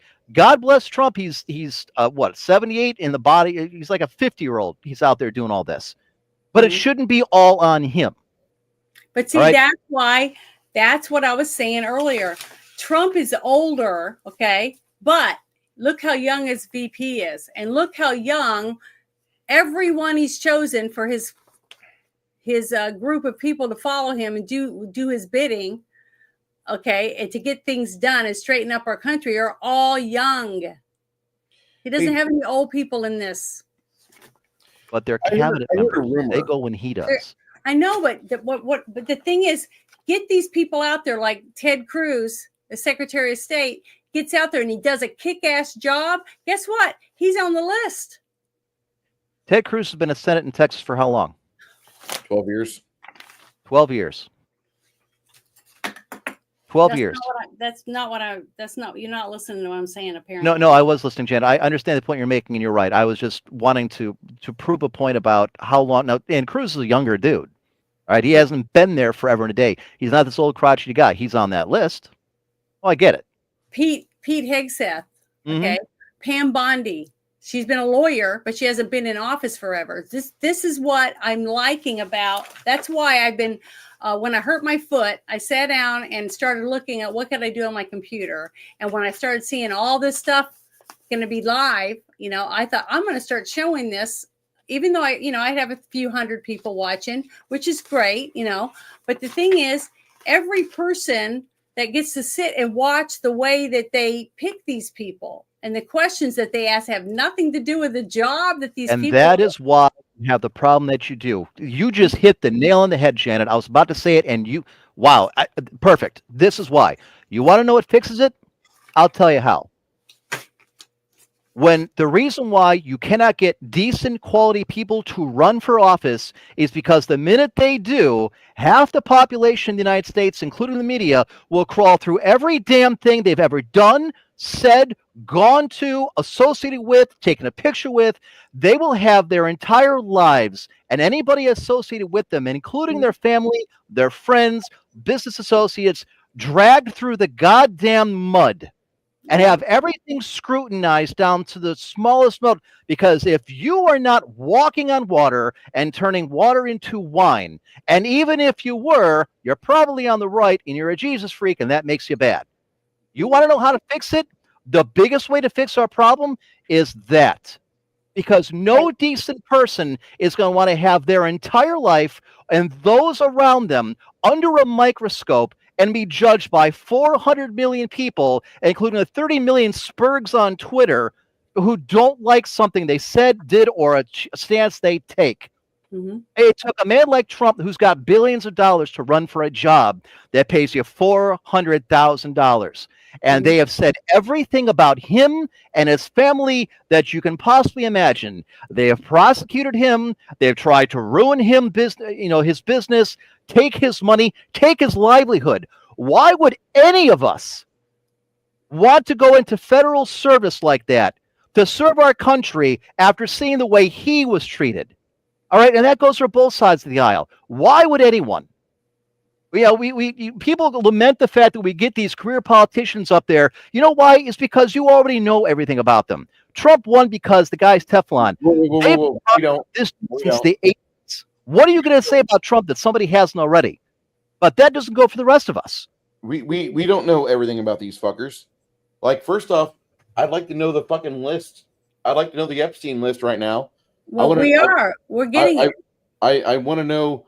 I want to know more about like some of the things that are going on behind closed doors. I want to know more things that are going on with the individuals involved with the Trilateral Commission. I want this shit to be transparent as fuck. If you want to fucking sniff boys, that's great, but we need to know about it. We need to understand what the fuck is going on, and that way we can make an informed decision next election. This is the reason why what we're talking about right now, to me, is the reason why the Democrats came up with the bright idea for DEI. Way back when I made Bruce watch G.I. Jane was for a reason, because every movie that I watch, I get something out of it. Okay. And what I was trying to get the people that watched our review when we did G.I. Jane was the fact that women or men or whoever, any job that's out there, that's a paramedic, a fireman, a person in the military, whatever job that you're going to have, you should only hire qualified people, right? if you have to lower the standards to make a police officer or a fireman, how is that saving people's lives? If you got 5 women in a fire department that all got their job for DEI because they had to have a ladder to get up the wall, they had to have a rope, they had to have a lighter hose, they couldn't go up the ladder with the same hose the other man was using, stuff like that. And I'm a woman, so I'm saying this knowing that one day there's going to be a fire and they got 3 women on this fire truck and none of them can carry a 300-pound man and put him on a gurney or to drag his body unconscious from the smoke out of the building so he doesn't die. They can't carry a ladder or put a ladder and carry the hose up the ladder to start putting the fire out. They're not capable of having that job and doing the job that we're supposed to have to save our lives in case of danger. Same thing with the police officer. If you have a police officer that weighs 380 pounds and can't run after the criminals or the bad guy when he pulls up to the scene, why are they on the beat? See, maybe he's a great shot. He doesn't have to chase them. He can shoot them. Okay, but what I'm saying is, I'm not wrong. I know, whatever. If you want to say that, that's fine. But what I mean is, that's the problem. Okay, when we started doing that, coddling people just so they can fit in, just like I was saying earlier about your child, you're changing your child because it has to have a trophy just like everyone else. That's why every kid gets a trophy instead of getting it because you did something to earn it. That's when that's when I started noticing the collapse of our families. Okay, because you got a husband and a wife, they don't have to work to be husband and wife. Because fuck it, she's too busy with the kids, so I'm going to go find someone else that's going to give me a blowjob, that kind of thing. So it all of this affects a family. If you don't have to work for what you have, then why have it? Who gives a shit? Why work at anything? They're going to pay me for doing nothing. Why should I work? See, we're ruining our own people in our own country simply because we're getting lazy and expecting other people to do our job. Hey, Glinter. I'm proud to be a woman. I'm proud to clean. I'm proud to mow, raise my chickens, do any of the things that I have to do to run my household the way it's supposed to be done, and then go to work.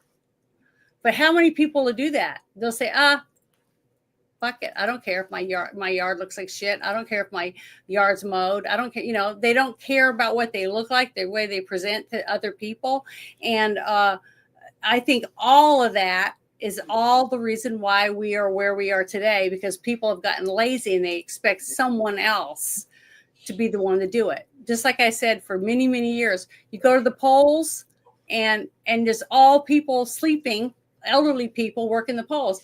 There's no young people. Why?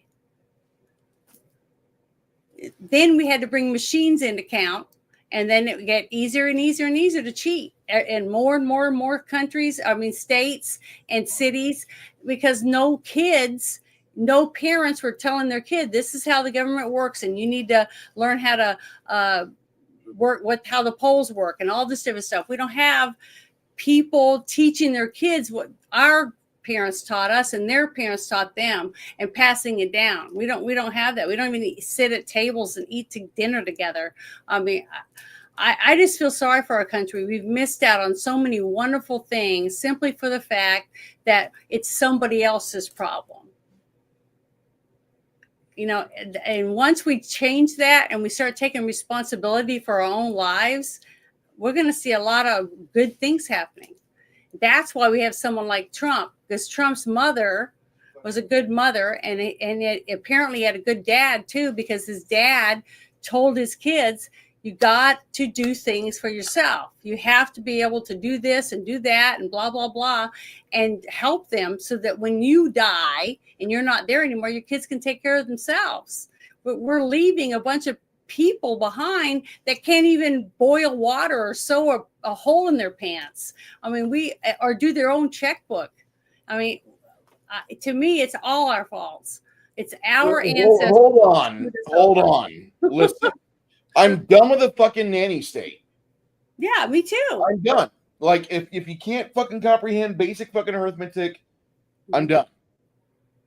If you can't do your own taxes on a fucking 1040 EZ, I'm okay with like, hey man, we're gonna move on from this point. You, best of wishes. I hope at some point you figure out how to change a flat tire. Bye. And I'm good. I know that someone's like really fucking cold, but well, you know what? Either you get it, you figure it out, and you move on, or you're just fucking stuck there because you're a fucking idiot. And I'm pretty okay with like looking at things right now, like, okay, well, there's a lot of fucking idiots out there. Fuck them. You got to figure it out for yourself. Why the fuck can we not have a society that gets it? It's not my fucking responsibility to change diapers for grown-ass adults. Mhm.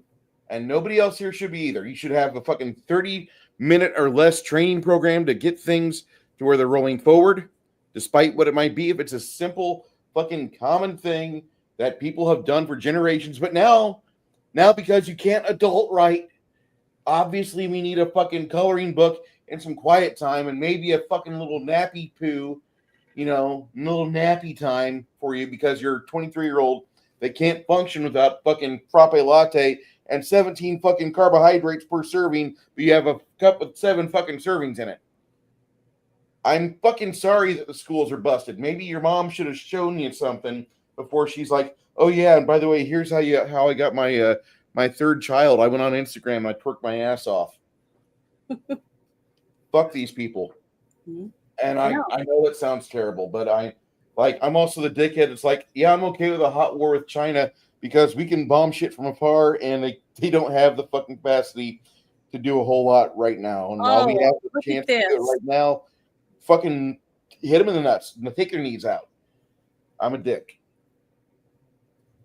But right there, what Grumpy Old Ninja said, no child left behind leaves every child behind. Yeah, of course. And remember, Hillary Clinton said this a lot when her husband was running, and when she was running for whatever it was, not president, but under Obama.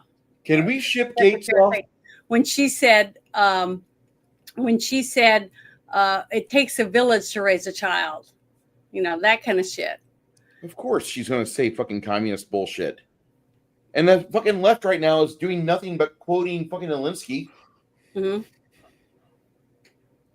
Yeah. So, well, I'm going to go on to this next thing. I'm sorry, you guys. I went on a rant. I can't help it. I get so freaking mad because about the kids. I really do. Because I'm a girl. I mean, I don't mean to be irritating at all. I'm just very passionate, and I think that it's wrong. I see so many people they're hurting their kids by making them useless. They're making these kids useless to where they can't even take care of themselves. How are they going to take care of them?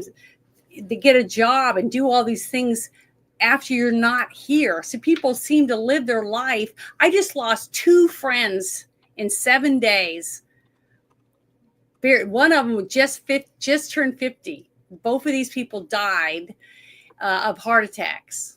Now, I'm not going to get into what I think why they had heart attacks or anything like that, but they both left families. They left teenagers. Some of them had older kids than teenagers, and they're gone. They're not there anymore to do the things for their kids or their grandchildren at all. They're no longer on this planet. So the parts that they did for their kids and their family, they're not there to do anymore. And either the family can hire someone to do what that person did for them with money that they probably don't have, or they're going to have to do without or figure out how to do it themselves. And what's sad is they should have known how to do it themselves before they died. But now they're gone. They're gone forever, except for their memories that they're going to have. But I can't help it. I get emotional when I see people left behind that can't do shit. They can't do anything for themselves because the other person that left did everything for them. And, I may be a bitch, but I believe, like my dad said, you're not driving a car. He had 5 daughters. You are not going to have these keys and drive off unless you can change a tire. Because if you're out there in the middle of who knows where in the city and you get a flat, you're going to just stand around and wait for someone to come and help you? and he was right. I mean, that to me, that was smart. He made every one of us do that. And guess what? I did the same damn thing with my kids. So to me, that was a good lesson. But it's sad to see how many people, when I got 2 flats and I had a guy pick me up because I had a flat and I changed the tire and I realized, oh, I had a double flat. So I still need to call a tow truck. So the tow truck guy comes and he's taking me to get a new tire, or 2 new tires basically. And he was like, I can't believe it. You changed that tire. And I said, yeah. And he's like, well, good job. He goes, you would be shocked how many people I pick up, men, that don't know how to change a tire. And to me, I was like, God, I didn't even think about that, because I assumed every guy would know how to change a tire on a car, but I was wrong.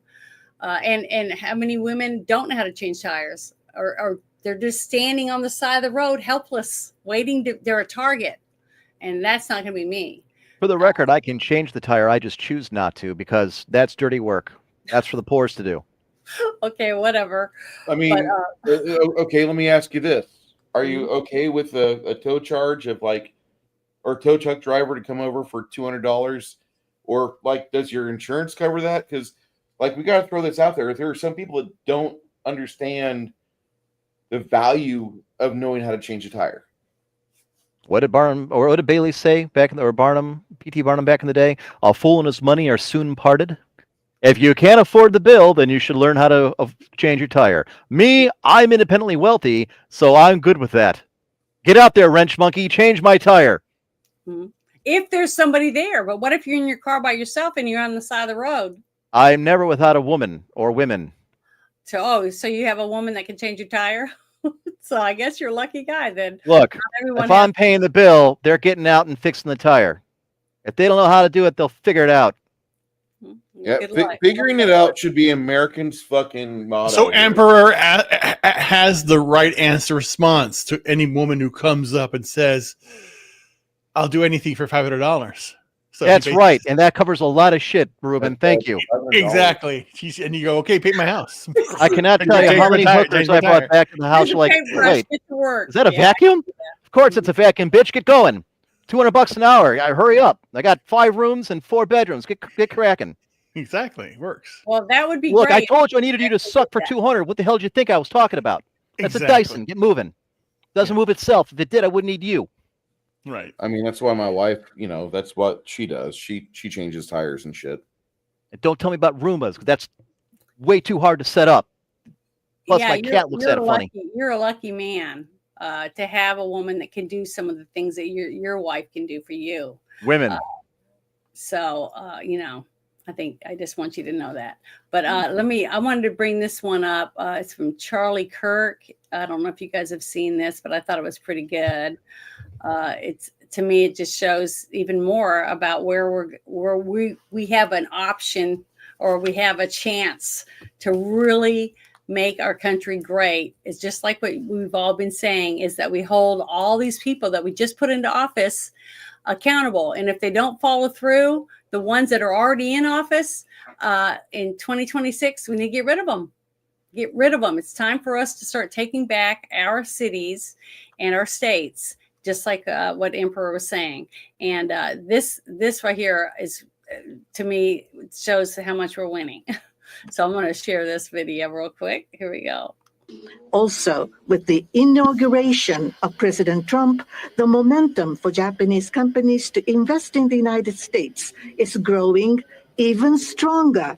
Today, I conveyed my willingness to cooperate together to elevate Japan's investment in the United States to an unprecedented amount of $1 trillion. President Trump and myself also concurred to elevate the Japan-U.S. partnership to an even higher level through improving business environment and increasing bilateral investment and employment, strengthening each other's industries, leading the world in developing advanced technologies such as AI and leading-edge semiconductors, and strongly promoting efforts to harness the energy of the growing market in the Indo-Pacific. Also, with the inauguration. So, what you were talking about earlier, Emperor, about China, right? about how we have to make sure that we outdo China. Well, Japan could be one of the countries that's going to help us outdo China. And Trump's already working on that, because he was, from some of the interviews that I've seen, Trump said he was already talking to lots of these countries while he was running, because he was already, working on who's going to be in his cabinet and all these different things and why he was picking these people. And that's one thing that I can say about him sitting at his desk, even though he's signing executive orders, is that when he's doing it, he's talking about what he's doing and why he's doing it, why he's signing the executive orders, and the different people that's going to be involved in whatever it was he was signing the executive order for. If they were there, he would introduce them and things like that. All stuff that we never saw, basically, with the last president that we had. He was like, he just didn't do anything. This person that we have right now has, since day one, has done nothing but work. That's all I've seen. And then I see one person post, oh, he's at work for 3 days and then he's already playing golf. It's like, so you can put everything out there, all the facts, everything he's done, and you're still gonna have people that think he's a lazy slob and doesn't do shit. The most important thing here is to know that with the investments that Japan is putting through, it's the same thing that happened in the late 70s, early 80s, the boom, the idea of the auto boom from Japan. But then you have something that is very prevalent, is that I'm doing some contract work with a company in Japan, Fujitsu, and they're very, very strident and they lead AI as well. A lot of companies do. And you have the Taiwan, you have the NVIDIA chip, you have the work that Japan does, the way they run businesses, when they did things in the 80s and 90s, especially in New York. So you have Trump has had an experience working with the Japanese culture and their business culture. So that is a very strong aspect, that Japan putting in $1 trillion is going to do things. And so Trump is basically helping America become great again by bringing those manufacturing jobs back. That's what the whole tariff thing was about. The fact that our fruits and vegetables are outside of the country, and people don't know that. They think that it's right here in America, and it's not.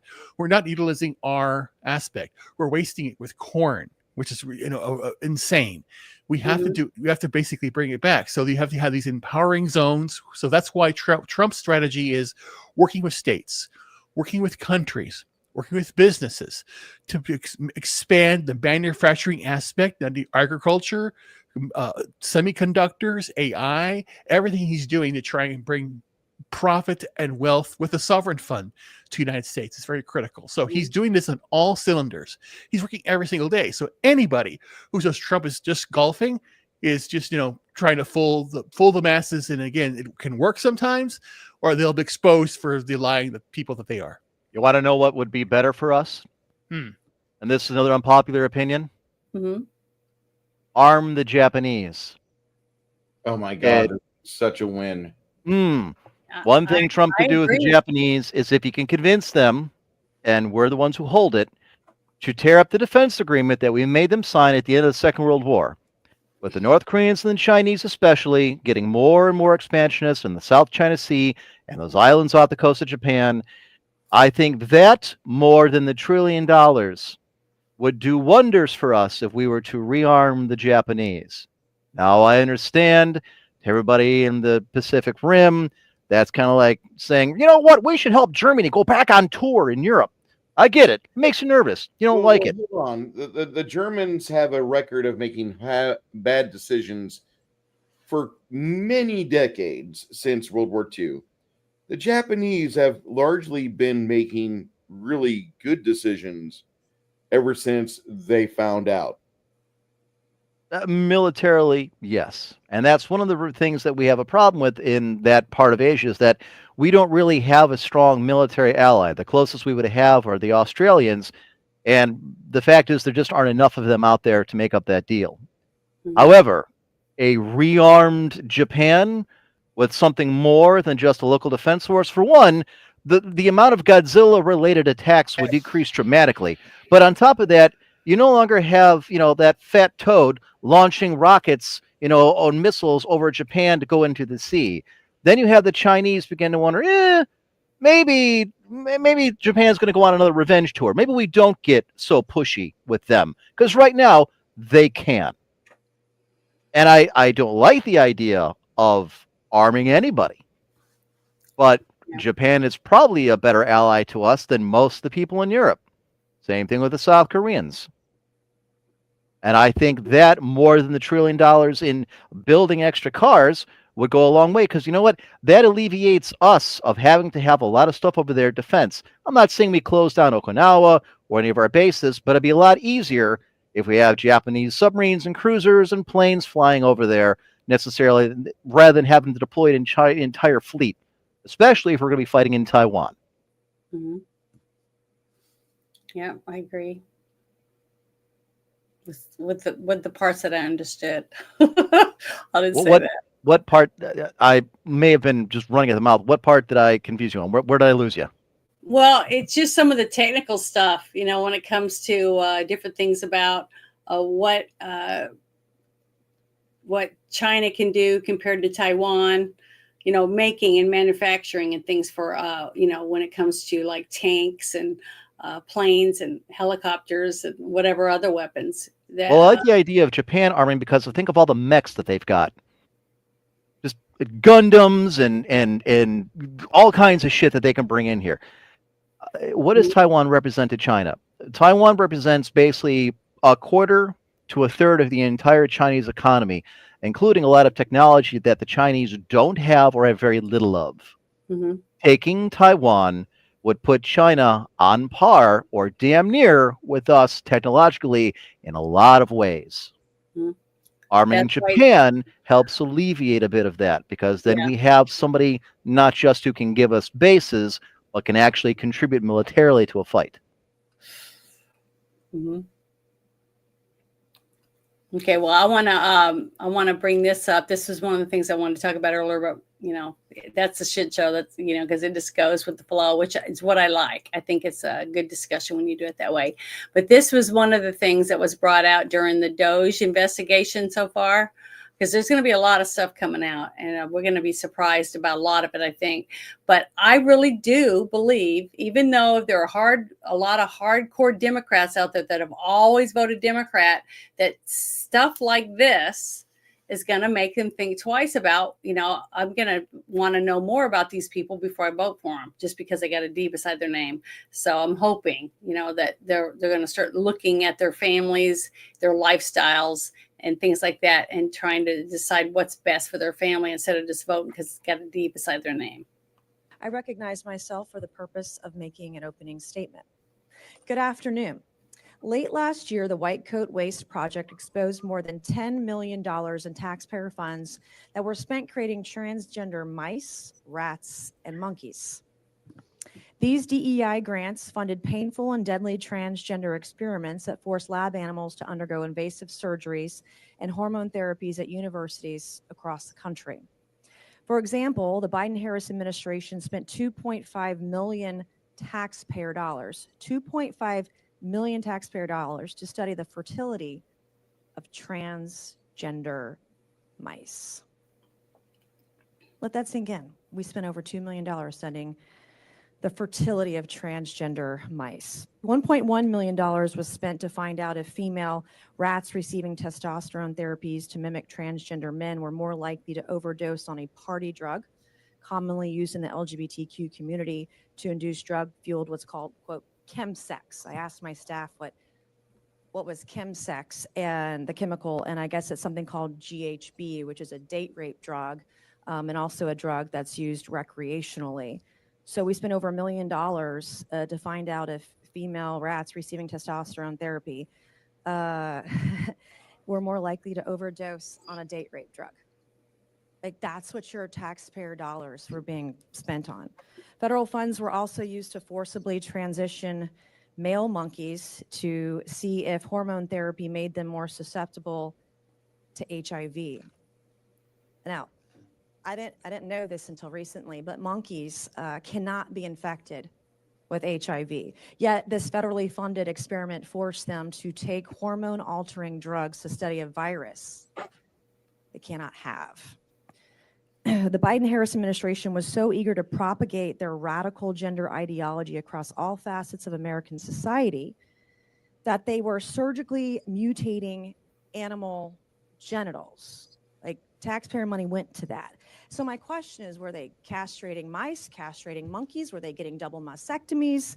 The language that they used in many of these experiments were, quote, gender affirming care, which I learned about 3 years ago what that meant. I thought that was maybe just some hormones or something very, something like that. But apparently gender affirming care is actually surgical mutilation of genitals. And apparently it's not just humans, they're doing it too. We were doing it with taxpayer dollars to animals.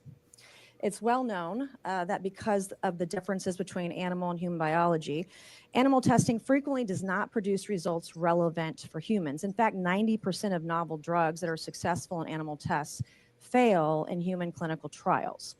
Today's scientific questions are so complex that we have well surpassed a time where it is useful or appropriate to rely on inhumane animal experiments to answer them. Recently developed technological tools can more accurately model human biology and identify solutions that are more useful for human patients. But it is often the federal bureaucracy that prevents these new technologies from being used. Instead of adequately investing in these innovative alternatives, the federal government has continued to funnel taxpayer dollars towards cruel animal experiments. Today, most of the 27 NIH institutes and centers conduct or support animal testing, as does the Food and Drug Administration, the U.S. Department of Agriculture, the Department of Veterans Affairs, the Department of Defense, and countless other agencies. We have some beagle puppies here with us today. Beagle puppies have gone through some of the worst medical experiments. I mean, drugging them with cocaine, having insects eat at them and their bodies so much until they die, drugging them until they die. These are God's creatures and they're beautiful, and you can see them sitting in the front row today. So we thank the folks who are here and brought these beautiful beagle puppies here today. In fact, the U.S. government spends in excess of $20 billion a year conducting experiments on animals.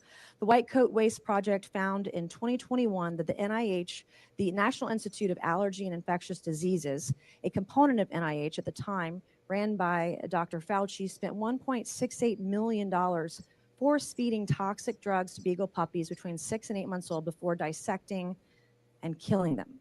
The conversation we're having today is important. In 2022, due to public criticism lobbied against Fauci's NIAID by me and other members of Congress, another $1.8 million experiment to abuse beagle puppies in various drug tests was canceled. So I want to thank the work of White Coat Waste and everyone in the room today, others who've been on the forefront of this fight to end this sick and cruel and barbaric testing of animals today. Thanks to one of our witnesses, Justin Goodman of White Coat Waste. We have in the audience, I already know, the beagles are here. The beagles are a reminder of the real cost of animal experimentation. So I'm looking forward to this conversation this afternoon regarding wasteful government spending on animal cruelty. And I also want to say, before I yield over to the ranking member for her opening statement, that this is a nonpartisan issue. Ironically, in oversight, while we might fight a lot in public, we are actually very nonpartisan here, and some of the most nonpartisan work in Congress comes right through this committee. So I want to thank the ranking member, look forward to working with you, and I yield to you for 5 minutes for your opening statement. Thank you. I recognize. Okay, so this stuff has been going on for a long time. And because Trump is doing the whole Doge thing, which I'm sure it wasn't all his idea. I'm sure it was Elon's idea and a few others, Vivek and a few others that came together and said, hey, if we could go through each department and just find out where all this money's going and why we're paying $50 for a hammer, and all this, I'm sure it was just a little talk like that. And they find stuff like this, because remember, people were in uproar during the whole thing leading up to the stuff for the shots and stuff like that. And they were talking about all these laboratories of animals, and these leakers were coming out saying that these whole laboratory of every animal that was in there is dead. Okay. They're all dead, every single one of them.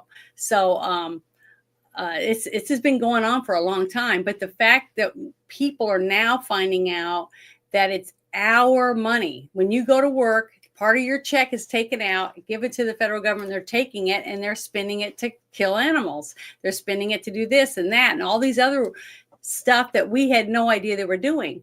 And I'm hoping that if Trump does this right, that it becomes more transparent, that we will know before they get the money to spend it on stuff. You know what I mean? Like when you have something going on in your state and you want to put it on the ballot, like we're going to have gambling or something, it's going to come up. People have the right to say yes or no, whether they want gambling in their cities, right? So you put it on the ballot and then people go to vote. And if you lose, you lose. And if you win, you win. You know, it just depends, because it should be the people making the decision. So I'm hoping that people will see the stuff coming out and actually sit down and think about it. Because I think most people are like us, have families and bills to pay and have a job and have careers, have elderly parents they got to take care of. You know, all these different things affect me the same way that affect you, any of us, right? And I'm hoping that some of these people wake up. The same ones that said, I'm sick of this shit, I'm voting for Trump, whether I like his big mouth or he's a pompous ass or whatever why they hate him, you know, they went and voted for him. So I'm hoping that because they voted for him, that they're going to start looking at all the things that he's doing, because he's doing exactly what he said he was going to do. And that will help a lot of these people decide and say, wow, he isn't at all what I was told all these years. And they start looking at it differently, and they don't make the same mistakes again and put us right back or worse off than we were this time when we finally won. And because I don't even know if we can get all this stuff fixed in the time that Trump has. I really don't. And I hope, just like you said, that we have a Congress and a group of people in there now from each state that's going to say, hey, we need to pass some laws to make sure this doesn't happen, like this whole transgender thing. And they just passed that, what was it, about the one girl that was murdered by the illegal alien? Kaylee Riley law, that things like that.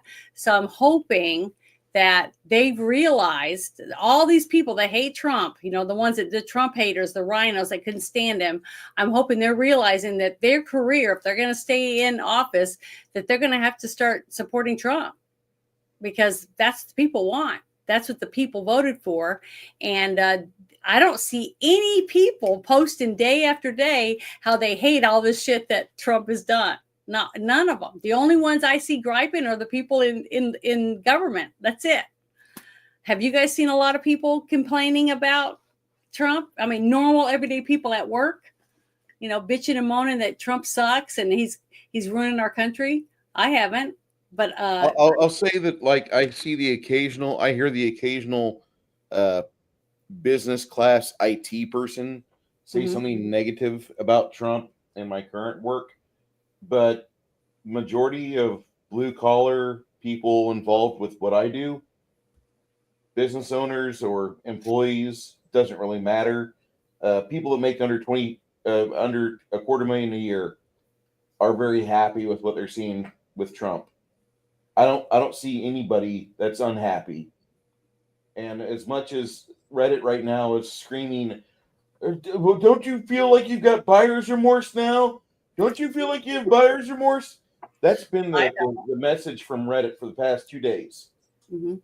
And Reddit is not America, just like Twitter is not America. Mm-hmm. Is not reality. So I think the majority of us fucking happy with how things are going. I know I am. Well, Emperor, do you want me to bring up one of those articles? Oh, sure. Whichever one you like. Okay, I'm going to just grab one of them. Dealer's choice. All right, I'm going to grab one. Let's see. This one. Here we go. Okay, go to town. All right. This is from Politico, which I deliberately chose. I know they're having a rough week, you know, not being able to pay their employees because they lost their $8 million a year they were getting from the federal government. So I thought it was apropos that I go ahead and use their article, try and give them a few clicks and a few eyeballs that may help them pay their employees. The House GOP still has big problems to solve on its budget. GOP leaders are trying to lasso various factions as the Senate races ahead with its own plan for President Trump's tax cuts and other priorities. The GOP are still far from finalizing several key details of a budget blueprint that Speaker Mike Johnson is pledging to advance in the House next week. Negotiations expect to continue through the weekend as the Senate races ahead with its own plans. Blah, blah, blah, blah, blah, blah, blah, blah, blah. Why did I bring this up again? I'm trying to remember. I was reading this earlier. Here's what it is. What they want to do, and it's right here in this paragraph, GOP leaders have tentatively decided on Thursday they're going to provide instructions to the House Ways and Means Committee. Those are the nerds who help spend the money. That would allow tax writers a $4.7 trillion leeway to enact Trump's tax policies. Basically, this is what he was promising during his election, which was he wants to get rid of taxes on overtime, taxes on tips, people who are getting Social Security. That means you old folks. This is what they're talking about over the next, umpteen years. They want to have, and he wants to bring back the Trump tax cuts that the Biden administration rolled back. Here's the thing. I don't know how much this is going to help us in the long term because we already have an issue with inflation. I know that's weird. The inflation thing got out of control because we started paying people that were stuck at home because of COVID, and then we kept on going with it. Mm-hmm. I like tax cuts. Everybody does. More money in my pocket. That's a good thing. We're $36 trillion in debt. Giving money back, it may cause problems down the road. I like the idea, and I think a lot of that's going to be made up by the fact that we're cutting off all this god-awful spending elsewhere. USAID, that kind of thing. Yeah. This would be historic, unprecedented to have a tax cut or a tax relief of this size. This would be far-reaching. I don't know how many people this would not affect. And you can't turn around and say, oh, it's a tax for the rich. I don't remember the last time his CEO had to worry about getting taxed on his tips or his Social Security check. I don't know that there's a whole lot of rich people out there that are overly concerned that their overtime isn't going to be taxed. I know you put a lot of hours in as a CEO of a corporation or as a rich person. You're probably not doing overtime, though. This is primarily going to affect middle to lower class. I like it. I like it a lot. The people that need it the most. Right. With the caveat being, it is going to put money back into the economy, and we're cutting taxes at a time where we're already way in debt. So we'll see how much this is offset by the money we're cutting, plus the reduction in federal workforce, et cetera. I got to say that I'm going to counter that. I want to add to this because he's trying to get rid of the bullshit for the billionaire sports team owners. Bill Belichick has never really helped out Trump, mind you. But there's the thing where he's going after the billionaire class, the Soros class people, and he's saying, hey, you got to kick it in. Come on. And I think that's going to prove to be a benefit for the economy later on. I think that really will. Granted, they have a lot more tax shelters than most common low-class, middle-class individuals, working-class people. But I honestly feel that by putting them back into the portion of that economy that at least has to throw 8% or 7%, 7% of $1 billion is a lot of fucking money. Yeah. And I think that's really going to offset like what you could have lost from the OT. I really feel that way. Arwick says, would this tax policy include anything to reduce self-employment tax? I don't know. It's funny. I haven't actually seen anybody mention that. Well, self-employment people are going to be looking for all the tax cuts. Like they're going to have to. I've got to look for a 1099 professional here, and I'm going to be pretty interested in what Trump's going to do to benefit a contractor like myself, because I'm no longer an employee. I'm now a fucking contractor.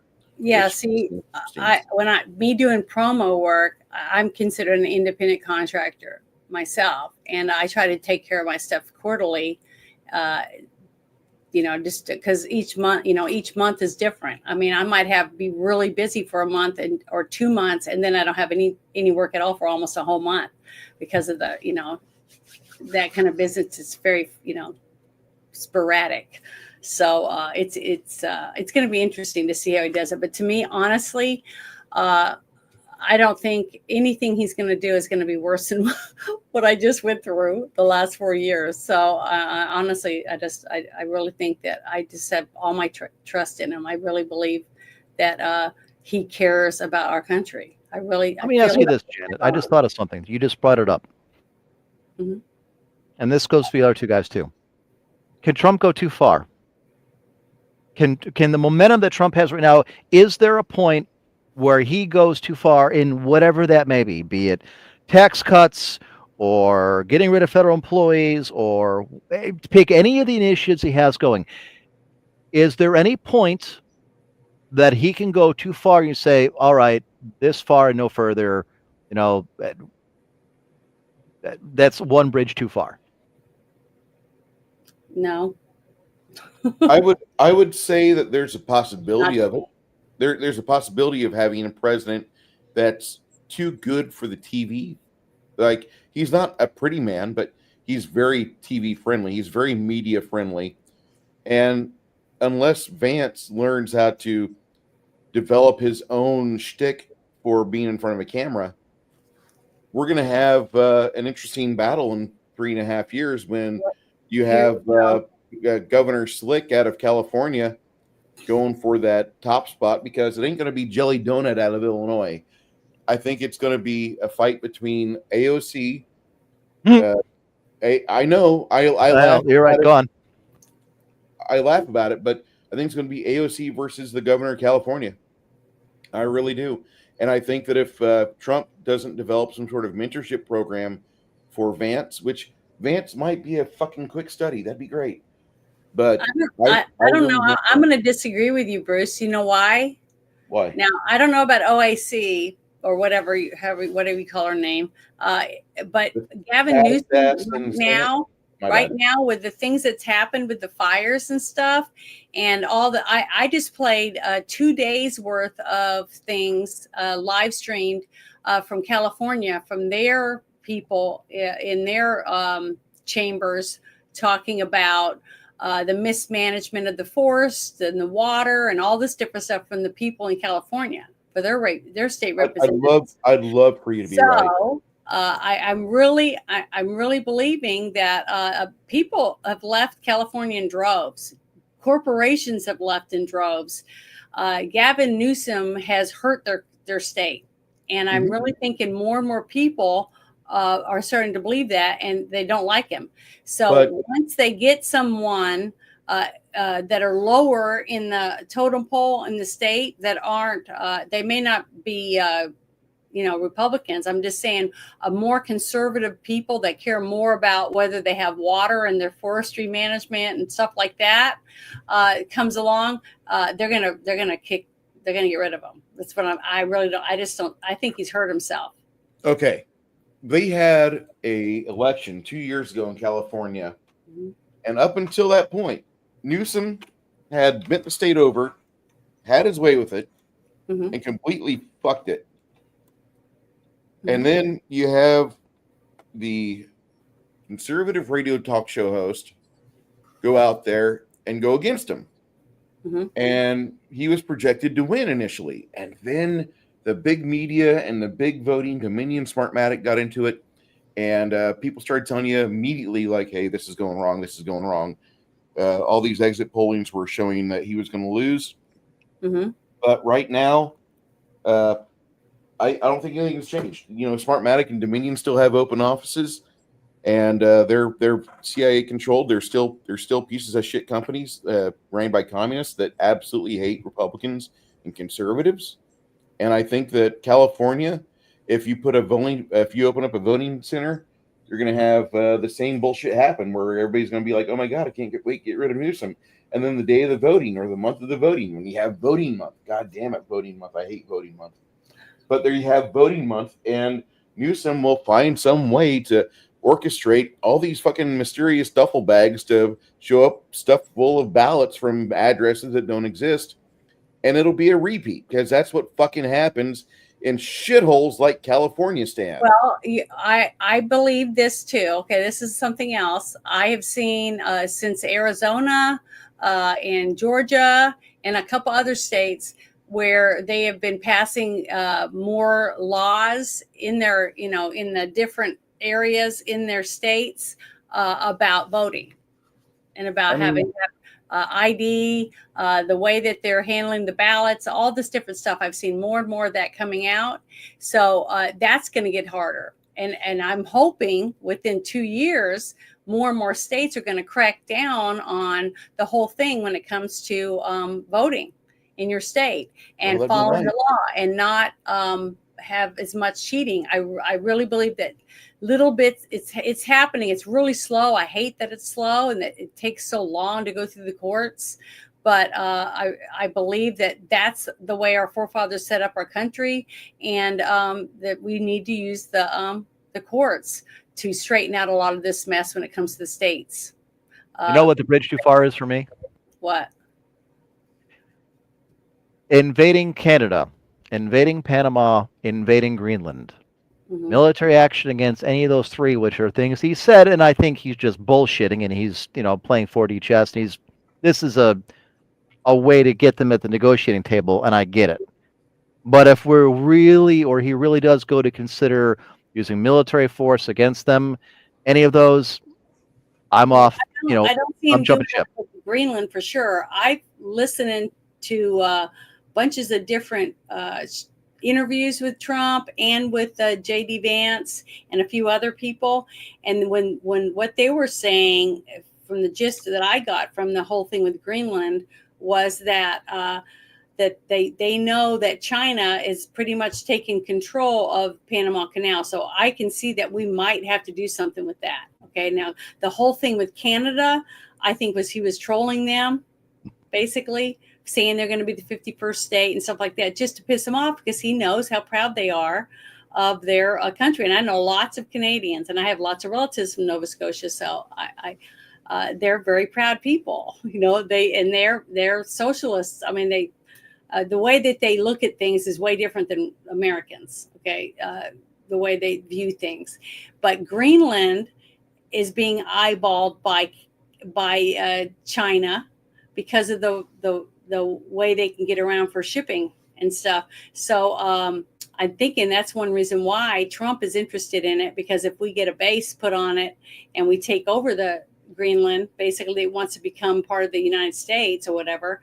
And Denmark doesn't seem to be having that much of a big deal over it, I don't think, from whatever. They're not happy about it. They're saying not a chance in hell.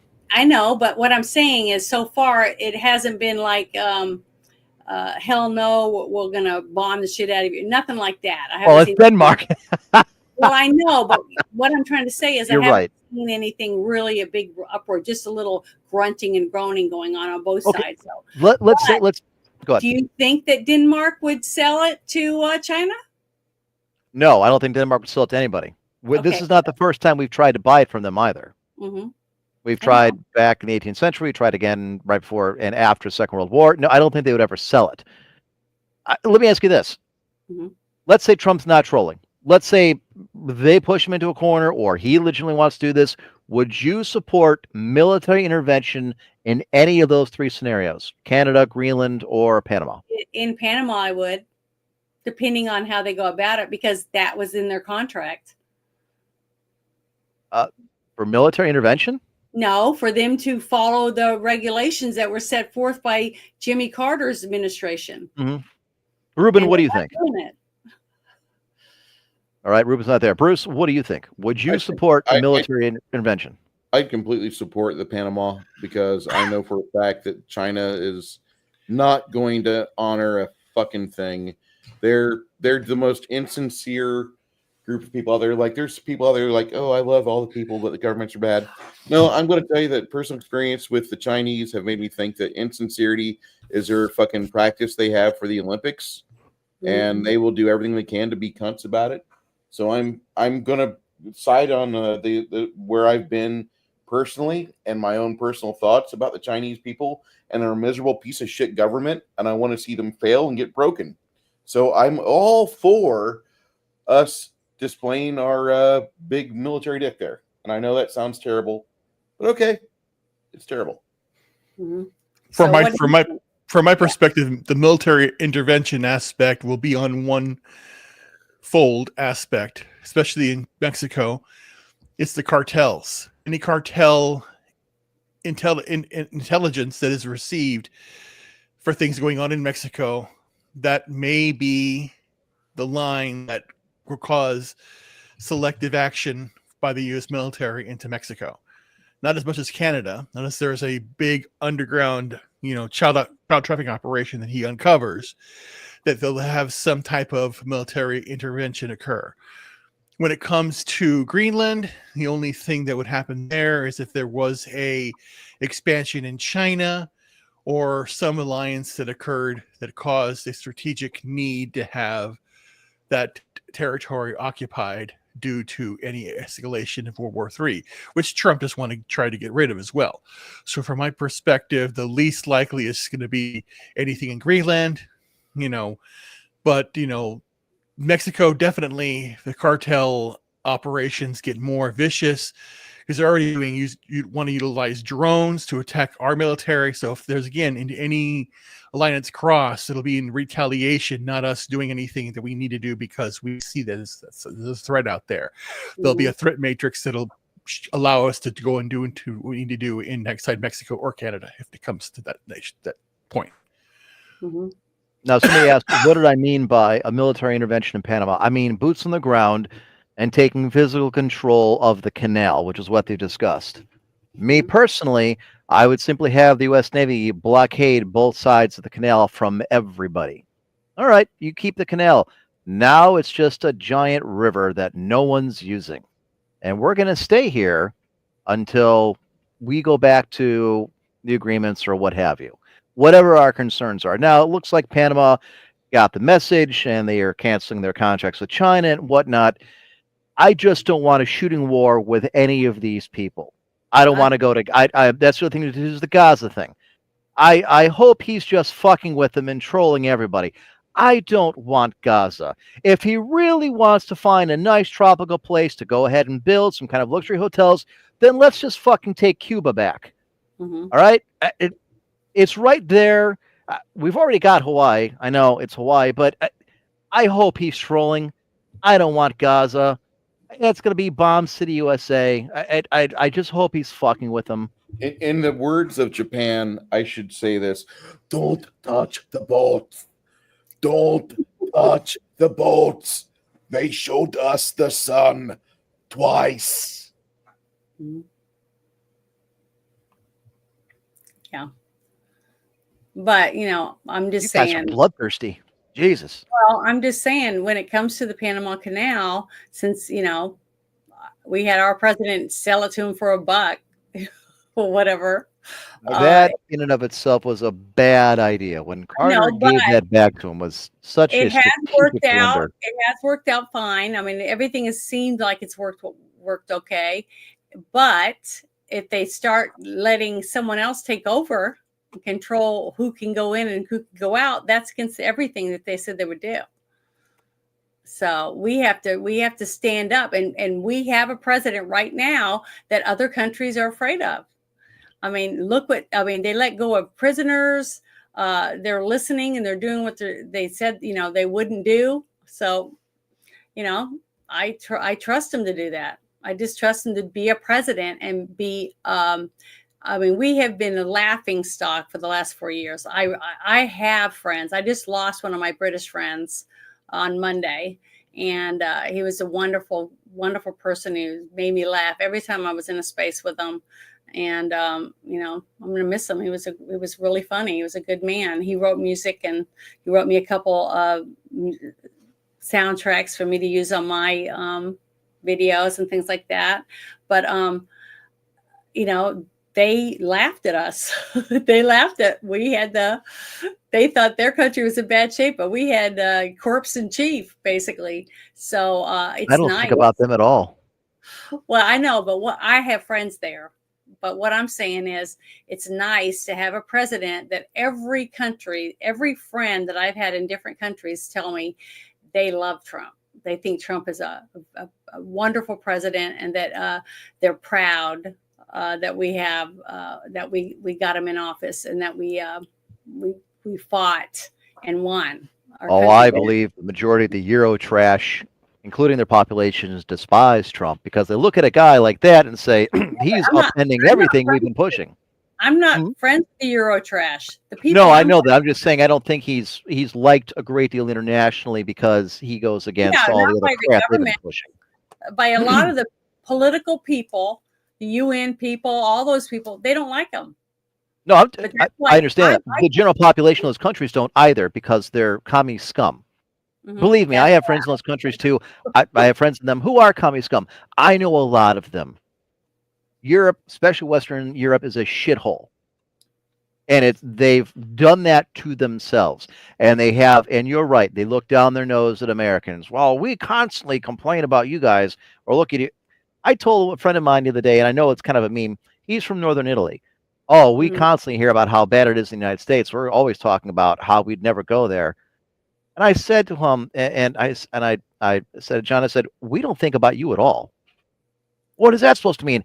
I can't remember the last time I gave a shit about anything you did in Italy. I can't remember the last time anybody that I've ever talked to said anything about Italy other than talk about the Roman Empire or, hey, let's go get Italian. That's the extent of our concern with your country. That's how little impact you make on us. I'm glad that we're the big guy and everybody wants to talk about us. We don't give a damn about any of these countries or any of these people. We really, I'm going to tell people I'm Canadian when I go, overseas. Go for it. Nobody cares. There's a reason why the tourism to the United States and to Europe has decreased so dramatically. I could care less what these other nations think. And that includes our friends to the north, rude as they are. Doesn't mean I want to invade them. All right, buddy, don't be talking about that now. We're gonna put a tariff on the fucking maple syrup, okay? Well, I had about 4 other things that I could have brought up, but it's already 11:30. We've been going for 2.5 hours basically, and I have to get up early in the morning. But and I know that you're an hour ahead of me, Emperor. So I am, but I'm a night owl, so this is my time to shine. Okay, and I know, Ruben, are you getting tired yourself? A little bit, yeah. All you old people disgust me. I'm not old. There needs to be a purge of everybody over the age of like. What time did 50. you get up? Me? I got up at 5:30 this morning. Oh, I got up at 4 o'clock, and my shift starts at 6. Did you work 10 hours today? Because I did. Well, I did a lot of work. What's that? How many hours did you work this week? 50. Okay, I worked 48, but I took Friday off. I'd like to. We've been on mandatory overtime for most of the last 4 years. That's I kind of wish Trump had the idea or had won the election last time, so I didn't have to pay taxes and all of it. I understand. What if I can get a retroactive refund?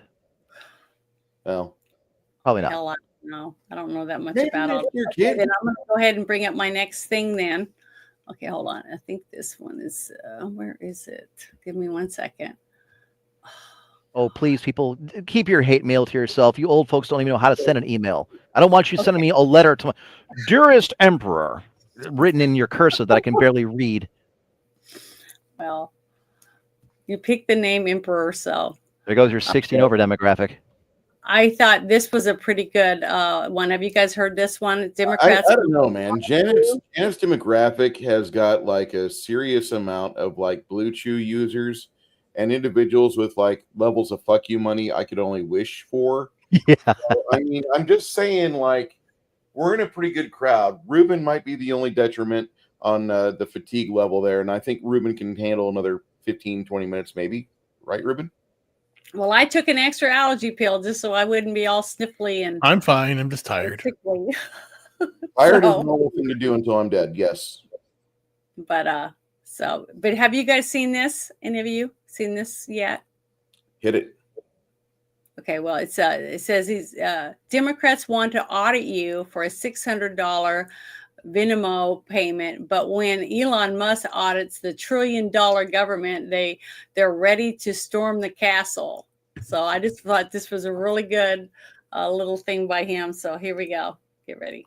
The Doge father's on the loose and no federal job is safe. Their plan for the deep state, gut it all. Over 40,000 federal bureaucrats have already taken buyouts, and we're only in week 3. We expect that number to increase, and that alone, just the 40,000, again, we expect it to increase. It's going to save the American people tens of millions of dollars, and we encourage federal workers in this city to accept the very generous offer. If they don't want to show up to the office, if they want to rip the American people off, then they're welcome to take this buyout, and we'll find highly competent individuals who want to fill these roles. Elon and his nerd army have been combing through agencies, blasting away bloat. 20-year-old Dozers are clashing with lazy old-timers who don't know how to use a computer and are calling them idiots. See? Called it. And breaking news, Secretary of State Marco Rubio has just fired 90% of the administrators at USAID. They took a 10,000-man agency and streamlined it to 300 employees.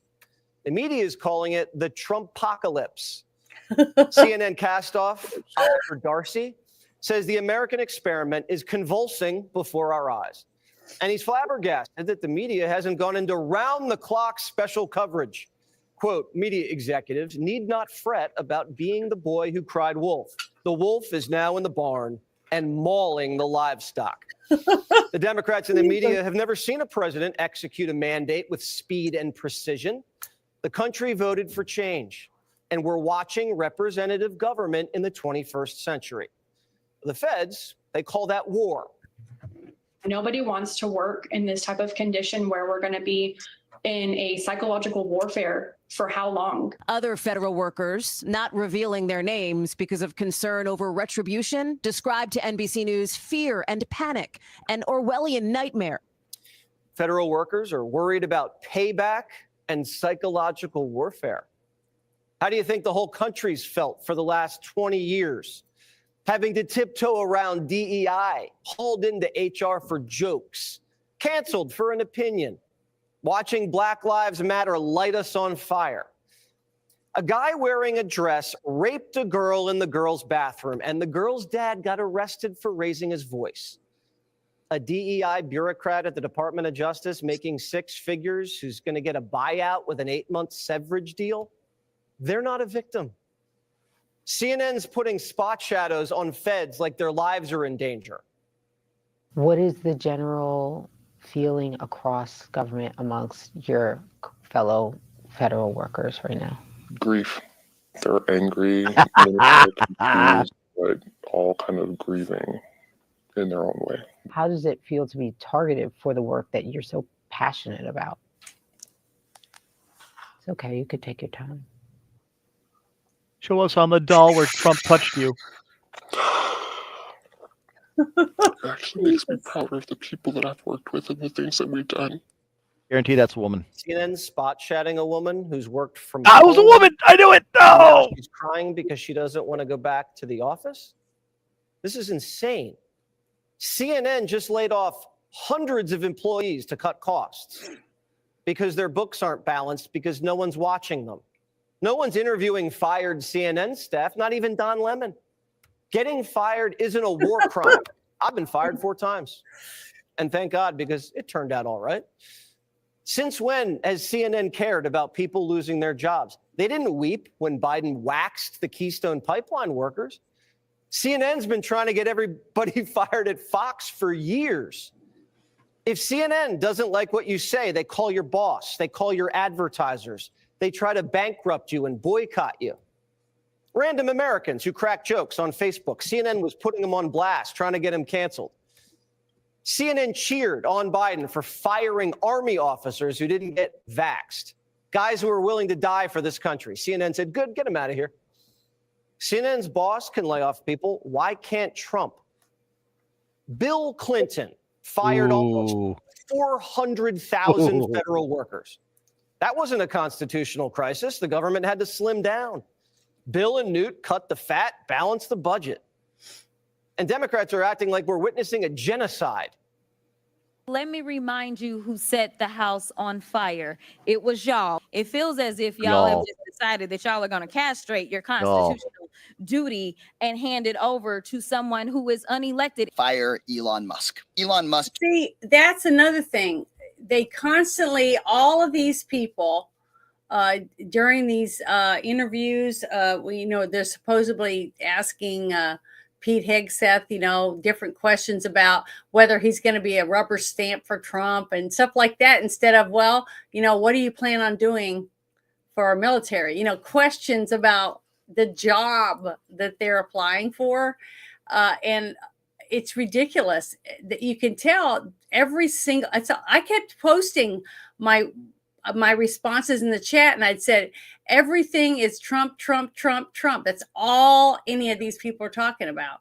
And now they're saying that Trump is the president of the United States, and it's against the Constitution for him to hire someone to come in and find out where they can cut out the fat. It's like, what Constitution are these people reading? Is it different than the one that I have? And to be fair, the reason there isn't 24/7 coverage by these media companies is because they can't afford to. They've had their funding cut off from U.S. aid. I know. If they were getting money still, I'm sure they would be wall-to-wall coverage of the Trumpocalypse, which I actually like that. I hope that makes it into the history. I'm in love with the Trumpocalypse. The great Trumpocalypse of 2025. I just think I'm Alex Jones, and I've got to say that the Trumpocalypse has been the best thing for the AJ, and ever since we started up. Thank God for those kids at San Diego. I'm happy. I've been getting up every morning and having my coffee and just reading and listening to these people rant and rave. And when they rant and rave about Trump, guess what? It makes me so happy that I voted for him, because I voted the right way. Because if they hate him, why do they hate him? Why do they hate him? Janet, I've got to say that, like, watching the USMC go after the cartel agents, watching the deportations, watching ICE in action. This is probably the best thing that's happened to me. This, young men, you want to see something to aspire to, watch that. You'll replace your entire porn schedule with this live footage. I have been even showing that. I spent hours showing an eagle's nest and the parents raising the baby eagles, and then talking about why we chose the American, the bald eagle and blah, blah, blah to represent our country. And then I did a whole bunch of live hours showing the people being deported. So them reinforcing with laser wire all these open areas on our border. So, I don't know. I can't help it. Maybe I'm morbid or whatever, but I'm enjoying all of this. I'm enjoying watching them melt down because they're mad, because this is why they wanted him gone. This is why they knew that he was going to do something, but I don't think they knew how fast and quick he was going to go in, because he already had his team ready to go. His lawyers, all the people that have been helping him in Mar-a-Lago get ready for this, for what he was going to do. I'm loving it. As a military brat, I've been getting up and just saying, thank you, Lord, for giving us another chance to try to save this country and give the people the opportunity to learn from their mistakes. And I've said that. How many of you are all Generation X? How many of you are all Generation X? Because do you remember Norman? Remember what he did? He went into Iraq, and before the journalists had a chance to fuck it up, it was over. That is what Trump did. He went with the Storm and Norman playbook. Amazing. I hope so. It's been great. Took control of our country's financial nuclear codes. House Republicans have allowed billionaire Elon Musk and his gang of thieves to enter the U.S. Treasury Department, fire the people entrusted with secret private information about Americans, and give them that access. Elon Musk is destroying our federal government. He feels he bought himself a president. Now we've got Donald Trump and his co-president Elon Musk, and they're just running a wrecking ball through it. Democrats want to audit. Wait, before I got to say this. In Congress, while they were asking Cash Patel questions and stuff, and they were bitching about Elon. Okay, they were saying he has all of our information, and he's able to get our social security numbers. Who knows what he's going to do with them? Stuff like that. They think the richest man in the world wants to steal from them with using their social security numbers. That's how petty and stupid these people sound, and these are supposed to be running our country. You for a $600 Venmo payment. But when Elon audits the $1 trillion government, they're ready to storm the castle. Why are Democrats shocked? We're putting the government on a diet. Trump and Musk campaigned on it and won on it. Mm-hmm. We're going to be very open and transparent and be very clear about this is what we're doing. Here are the issues. This is the math for what's being spent and what, and we're going to make it. We're going to make the spending lower. And if somebody's got a better idea for how to make the spending lower, tell us. But if we don't, we're going to bankrupt the country. I will create a government efficiency commission tasked with conducting a complete financial and performance audit of the entire federal government and making recommendations for drastic reforms. As the first order of business, this commission will develop an action plan to totally eliminate fraud and improper payments within 6 months. This will save trillions of dollars, trillions. Democrats aren't surprised this is Trump's agenda. They're surprised he's able to execute it. Because after years of incompetence, no one thought anyone was capable of doing anything in Washington. Elon says there's a way to know when you're over the target. One of the things I remember from the PayPal days was that, who complains the loudest is the fraudsters. Okay, so when somebody was trying to commit fraud to PayPal, where we would see the most amount of righteous indignation, it would be like immediate over-the-top righteous indignation was from the fraudsters, not from honest people. Because honest people are like, I think there's something wrong with my account. I wonder what's wrong. Let me inquire. But the fraudsters will come at you immediately. It's like a tell that someone's actually doing fraud, because the level of sort of faux outrage is way over the top. Elon doesn't care about bad press. He's trying to save the republic. It's good cop, bad cop. Trump's the good cop. He's the bad cop. We're catching them left and right. We're catching them. We're catching them to a point where they don't know what the heck is going on. They can't believe they're getting caught. And I have great respect for the people that are doing it. Elon Musk is helping us on it. And he's pretty good. He's pretty good. The government's been robbing us blind. We've been writing checks, $6 million for tourism in Egypt. Like Egypt needs help with that. They have the pyramids.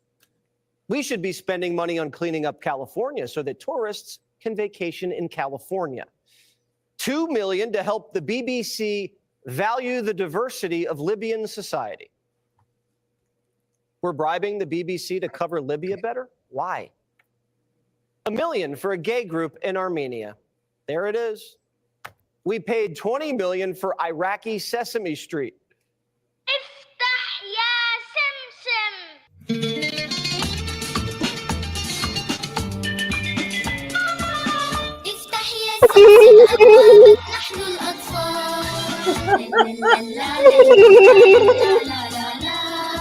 Oh, this is amazing.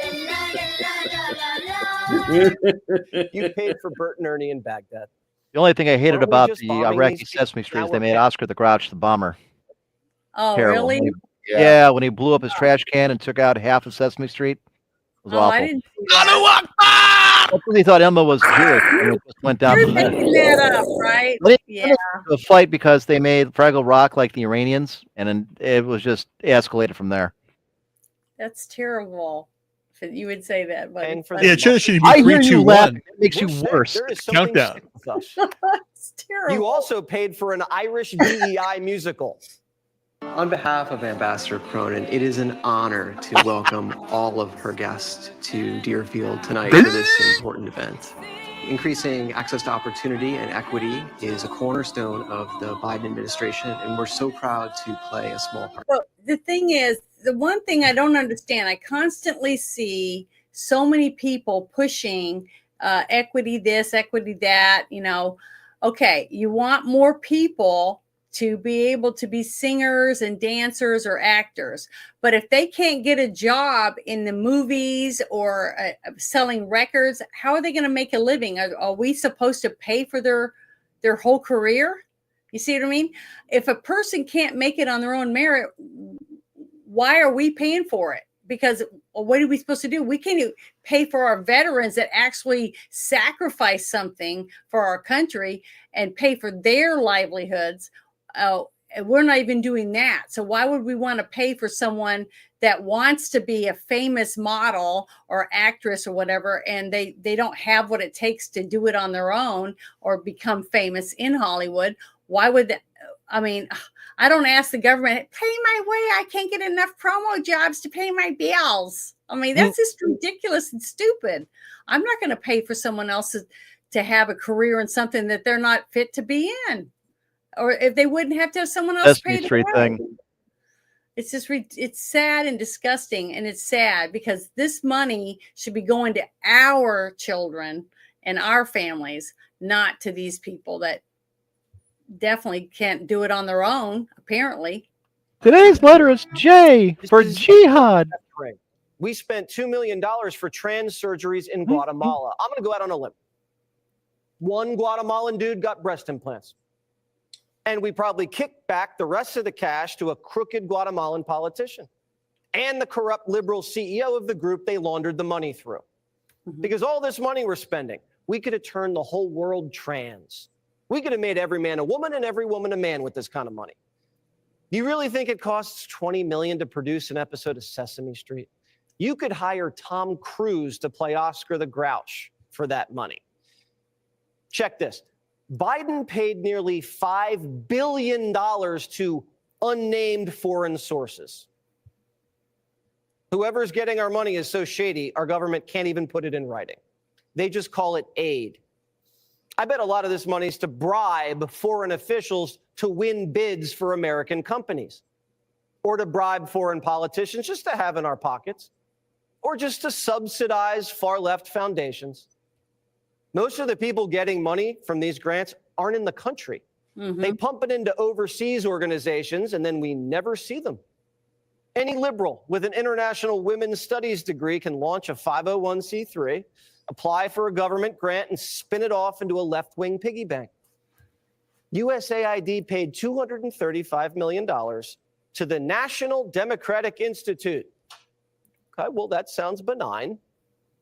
No, millions of that money went to executive compensation, meaning salaries for all the liberals with no skills.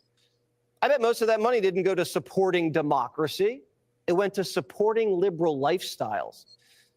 Democrats have been sucking off the teat of government for decades, and Trump caught them.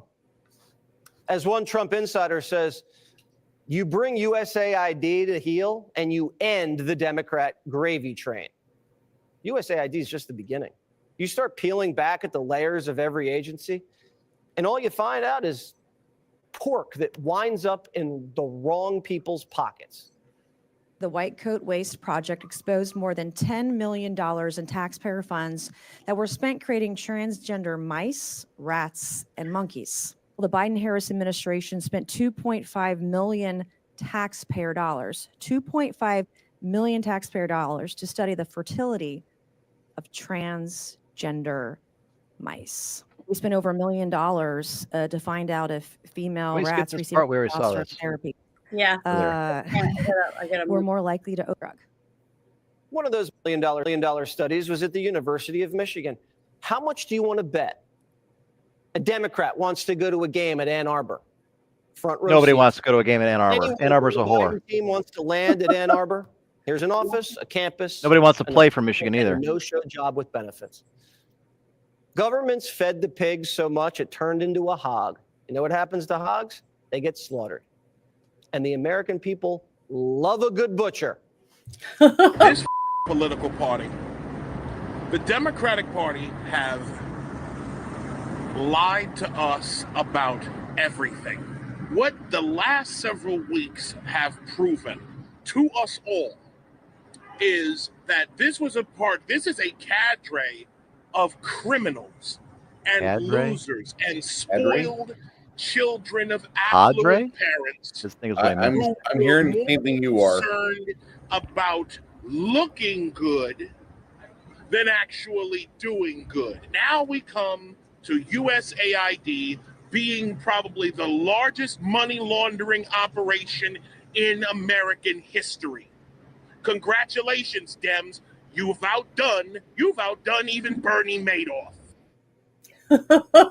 Wow. Well, that's see, I watched some of these things already before I shared them with you guys. And that's one of the reasons why I said I do believe a lot of these Democrats or independents, or whoever it was, maybe some Republicans that don't like Trump, are gonna vote differently from now on. Their eyes are open. And just like I said, once you've been unplugged from the matrix and you're out on your own, it's kind of hard to plug yourself back in and just lay down in a bed and take it.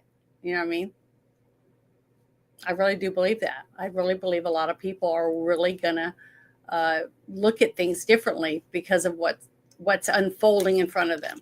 And the reason why, like that gentleman you just saw, a lot of these people are looking now that weren't looking before is because of what the Democrats slowly over time did to Trump.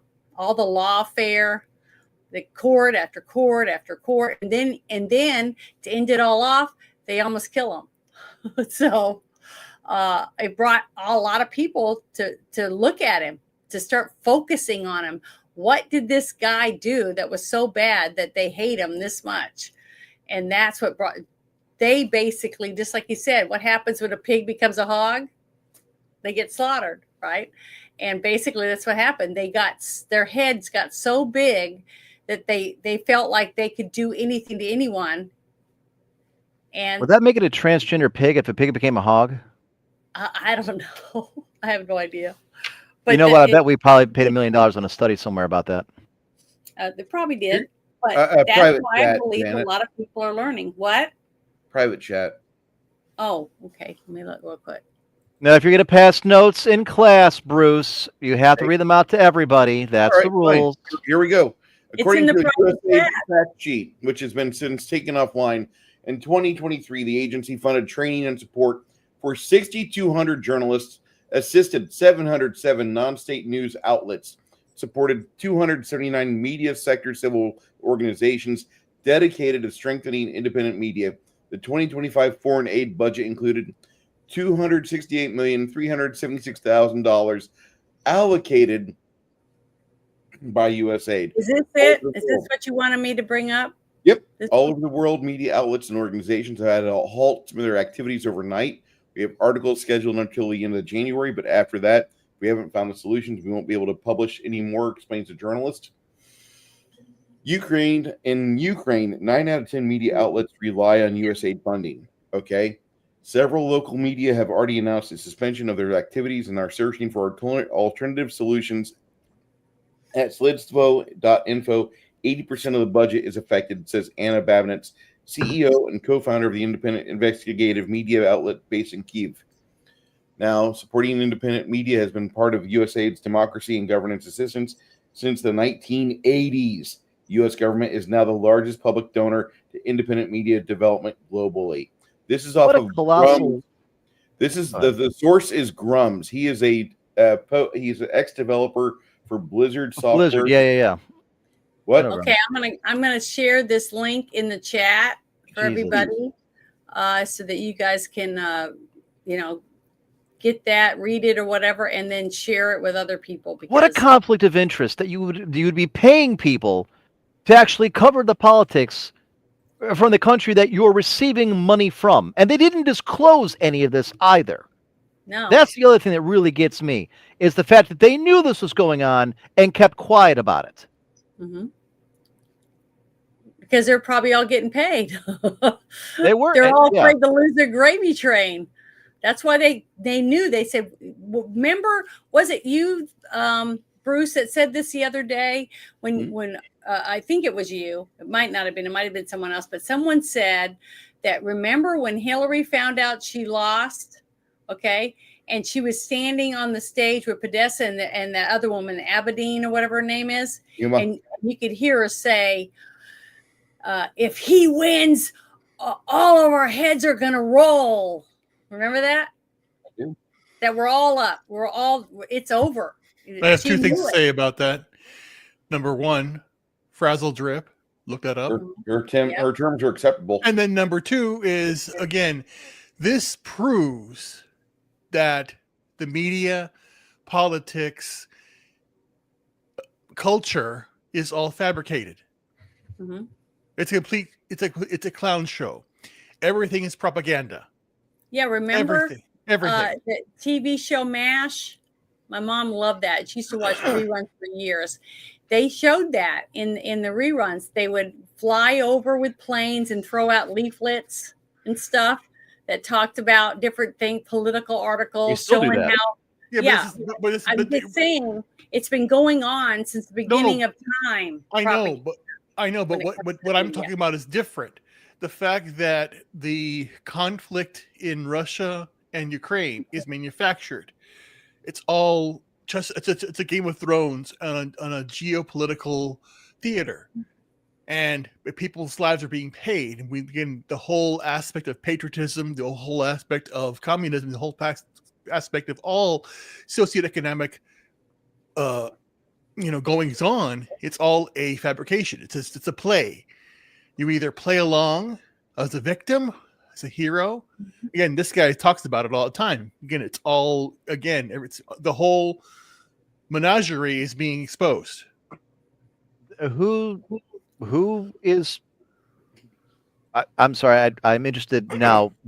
In brief, you're saying that the Russian-Ukrainian war is manufactured by whom? All conflicts are manufactured by the church, the Rothschilds, all the things that Alex Jones You're says. telling me Pope Francis Everything. wanted the Russians to invade the Ukrainians. Everything is all manufactured.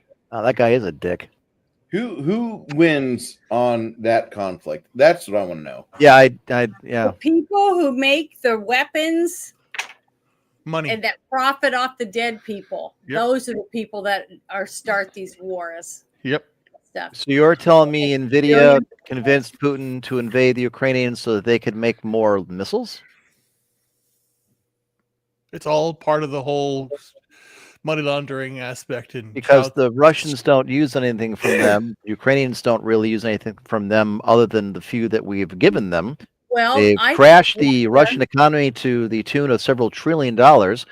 They've lost hundreds of billions of dollars in ripple effect across the world from nations that were doing, including ourselves, doing business with the Russians, not including the tens of billions of dollars, especially in agriculture, that's been lost from the Ukraine. This has been a loser for everybody. I'm not entirely sure who profits from it. Well, do you remember what Putin said when he first went in? And he went to like strategic areas. He went to like 6 different places all at one time, really quickly. Remember that? And I kept telling everybody, this is weird. I go, because if he just wanted to take over their country, they would just go in and just take over everything. Why would they just go to these certain targets? And that's when Putin had come out and he had said something about the biolabs and a couple other little things. I don't remember everything. I wish I had that video still. So I believed right off the bat that the reason they went in there is because somehow Putin found out that our country, which I mean, people in charge over here, were somehow doing something with Ukraine when it came to biolabs. Hang on here. I'm going to step in. I'm going to disagree with you. Okay, there's a reason why the Russians only went as far as they did. Okay. This has been known to, for a while, that the Russian army is the equivalent of the Soviet army, that they were trash and had been going into this war. The reason they didn't take more than they did is because they were literally incapable of it. They're using outdated equipment, and keep in mind, we've been warning the Ukrainians for months that the Russians were coming. And even Zelensky said, yeah, well, probably not. They were still standing up their military, and the Ukrainians at the time weren't exactly a pushover. The Russians are not the military they were back in the 80s and 90s.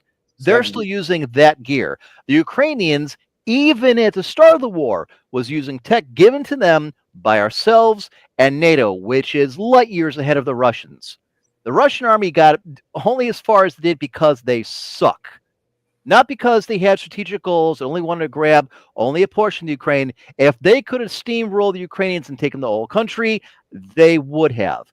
There's a reason they wanted the Belarusians in the north to go ahead and violate the borders and come across, because they're not capable of doing it themselves. Most of their tires for their trucks were coming from the Chinese, and they were falling apart, bursting, losing rails. They were awful. There's a reason why they're bringing in North Korean soldiers, which is the equivalent of having a bunch of window lickers with guns. All right, North Korea is the short bus equivalent of nations.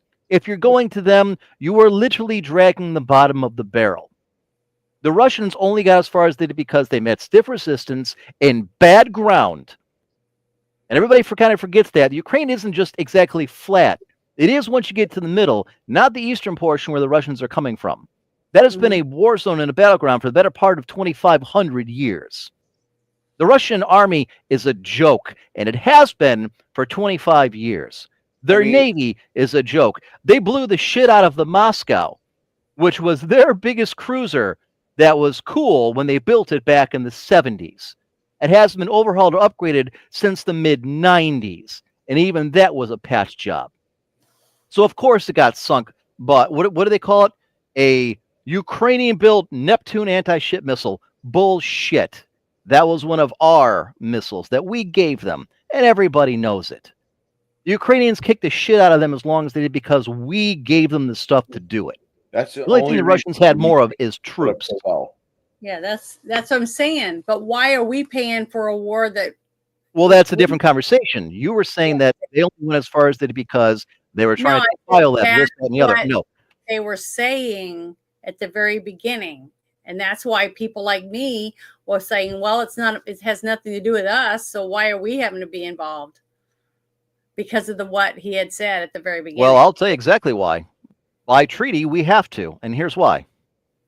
Back in the 1990s, after the fall of the Soviet Union, okay, and everybody broke off, Ukraine had a bunch of nukes, a lot of them.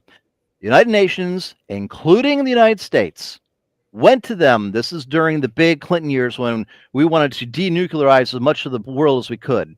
We convinced the Ukrainians to hand over and dispose of their nuclear arsenal with the treaty guarantee that we signed and most of the nations of Europe signed, that in the event that they were invaded or attacked, we would all step up and defend them. The exact same kind of treaty we gave the Germans and the Japanese after the Second World War. We didn't do that. In fact, nobody did. We violated the very treaties by convincing them to give up their nukes. Do you think Putin invades the Ukraine today, or even back then 2 years ago, if Ukraine still has a nuclear arsenal? Of course he doesn't. He wouldn't dare. For the same reason the Ukraine won't invade Russia right now. We promised to defend them and convince them to give up their nukes, and we didn't do it. Now, am I glad we didn't do it? Sure. I don't want Americans dying in Ukraine fighting the Russians. What the fuck do I care? What does it do for us? Well, we get wheat from the Ukraine. Fine, go plant some more in Iowa. Next year we'll make up the crop. The problem is we convinced them to do it, and that was our thing.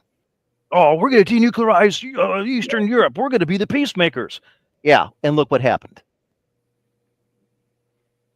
Ukraine's major export, aside from wheat, is going to be fertilizer, which damn near anybody can make.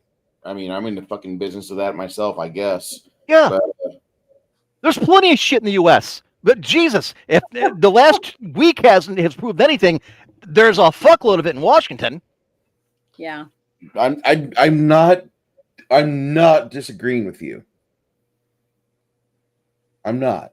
I want not a single asset of our states to be over there. I completely agree. We should be putting this shit in Iowa or anywhere where the soil could at least tolerate a little bit of it and fucking grow it our damn selves. We should not be relying on anyone else to be feeding the United States. The United States has all the agricultural land you could ever want. And I don't understand why we ever rely on anybody else for food. I really don't. Except for maybe avocados, because they grow better down south. Well, is that what you wanted me to bring up? Yeah, I did, because this is just one of the very, very big samples. Mm-hmm. Like, this is a sample piece off of the Doge X account.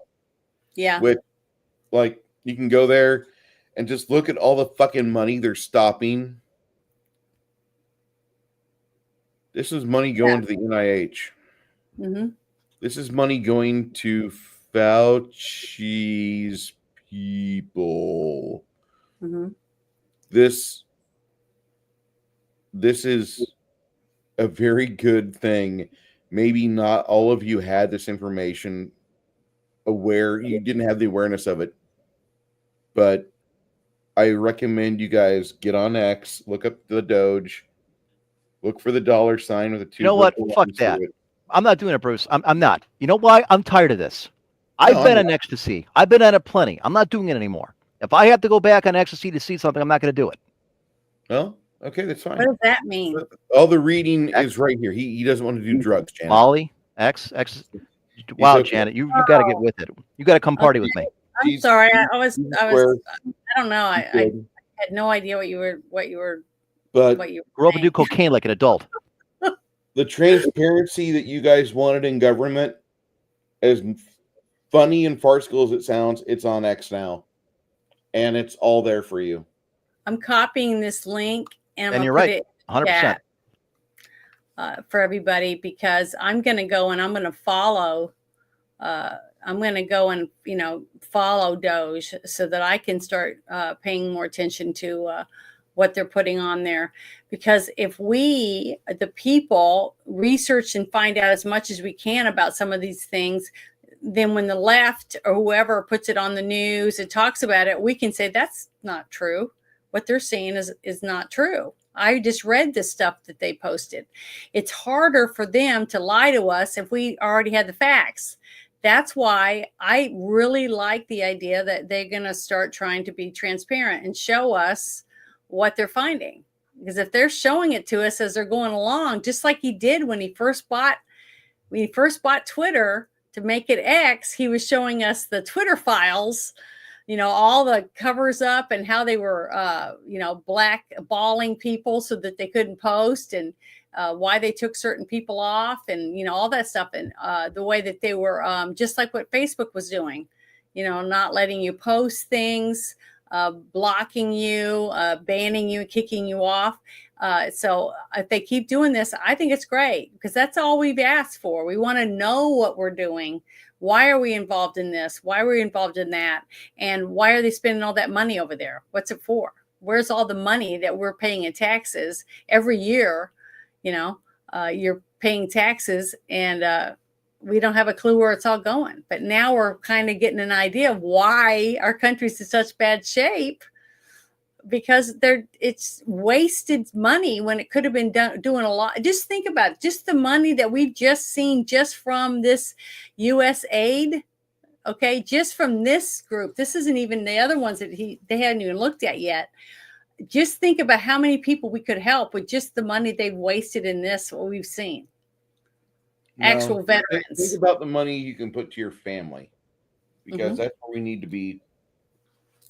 We need to be worried about those things. I want you guys to be worried about things you can touch within arm's reach. Mm-hmm. Me too. That's what I normally every day. That's, I look at what I have and what I need to fix, and how I'm going to make sure I take care of what I've got, what I already have. And that's all everybody wants, I think. Fucking Six Nations. Live Aid did it better. Oh my God. Oh yeah. 1984. Sure. Wow. Here you go, Emperor. There's something for you. How much do I know about the 2014 coup in Ukraine? I don't listen to hip hop. I have no idea. I look. I know that intervened. If I remember the story correctly, we intervened to get rid of the previous president of Ukraine because we didn't care for him or something or other. If I remember right. I don't care. I really don't care. I don't care about the Ukraine. I hope they kill as many Russians as they can because look, the Russians are the bad guys for invading the Ukraine. I get it. The Ukrainian government we declared or thought was, I remember it was in the newspaper. I know it was in magazines. Was the most corrupt government, not named Belarus in all of Europe. And the minute the Russians crossed the border, well, that's gone now because now they're phenomenal people and Ukraine are the heroes and Slava Ukraine and all this. Okay. Let me because I'm sure I'll get shit from this from people who are for Ukrainian independence and fight the Russians. I get it. I'm all for that. My problem is that my country right now is hurting. It is hurting financially. Eggs are $8 a dozen now in some places. That's insane. Now, if these were, times of plenty, fine. I'm more than happy to step in and help the Ukrainians, especially against, a nation that we've been at odds with in a Cold War or otherwise since the end of the Second World War. These are not times of plenty. When we have plenty of vets on the street because they're not getting any kind of help, that's a problem. We have umpteen millions of people in this country that don't belong here. And every one of them, well, I'm sorry, most of them, to a degree, are getting some kind of assistance from the government. That's taxpayer dollars. We just found out $70 billion in a slush fund has been going for every nonsense thing you could possibly imagine. Mm-hmm. So giving $175 billion to the Ukrainians, who they admit they're missing over $100 billion that they don't know what happened to it. They claim they never got it. Yeah, I'm not willing to shell out money to help a country that is not a strong ally of the United States. They're not. I'm pretty sure that half the money that these people in our government said went to Ukraine didn't make it to Ukraine because it went to their offshore bank accounts. I'm sure it did. And as Zelensky had to flee flee his country, I guarantee he's buying a mansion on some private island in the middle of somewhere. He ain't hurting. And I can't wait until they dig into it and find out, because I really think that this group of people that we have right now could find out where that money really went. And that's why I'm telling you, I can't wait. I just can't wait. I really see. I've got people messaging me already. Do I understand the strategic loss if we don't help the Ukrainians, defeat the Russians? They've already done insurmountable damage to the Russian military. And I don't mean just physically. I mean from a mental and morale standpoint. Is there anybody that really takes the Russian military seriously? I'm sure Moldavia does. I'm sure Poland does. I'm sure the Balkan states do.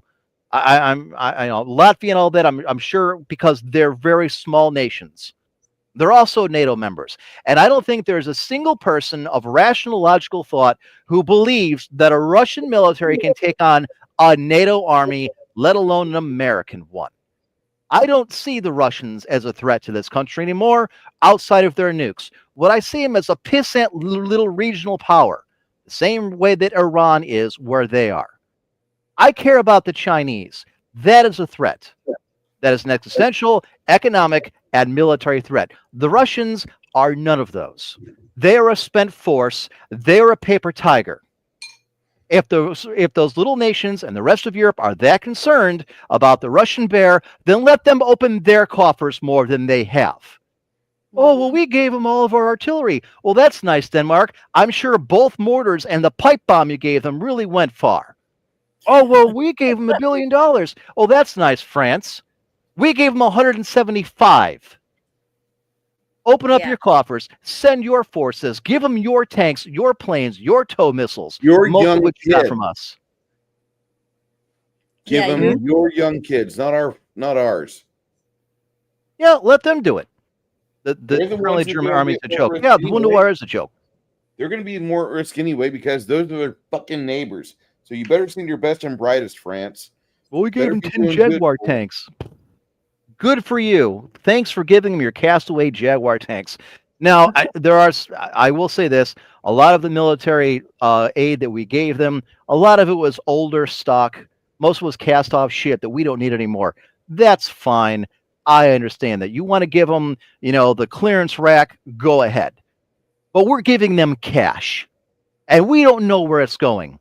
In a nation that has an inflation problem and is looking at a very, very bleak economic picture for the next 18 months, because as much as Trump is doing, there is something about inertia. You cannot stop momentum. And it's going to take a while before this ship gets turned around. And we're giving money that we don't have. We're $36 trillion in debt, and we're still racking up the credit card to buy the girlfriend that we're hoping is going to talk to us a nice dress. Because that's what this is. Enough.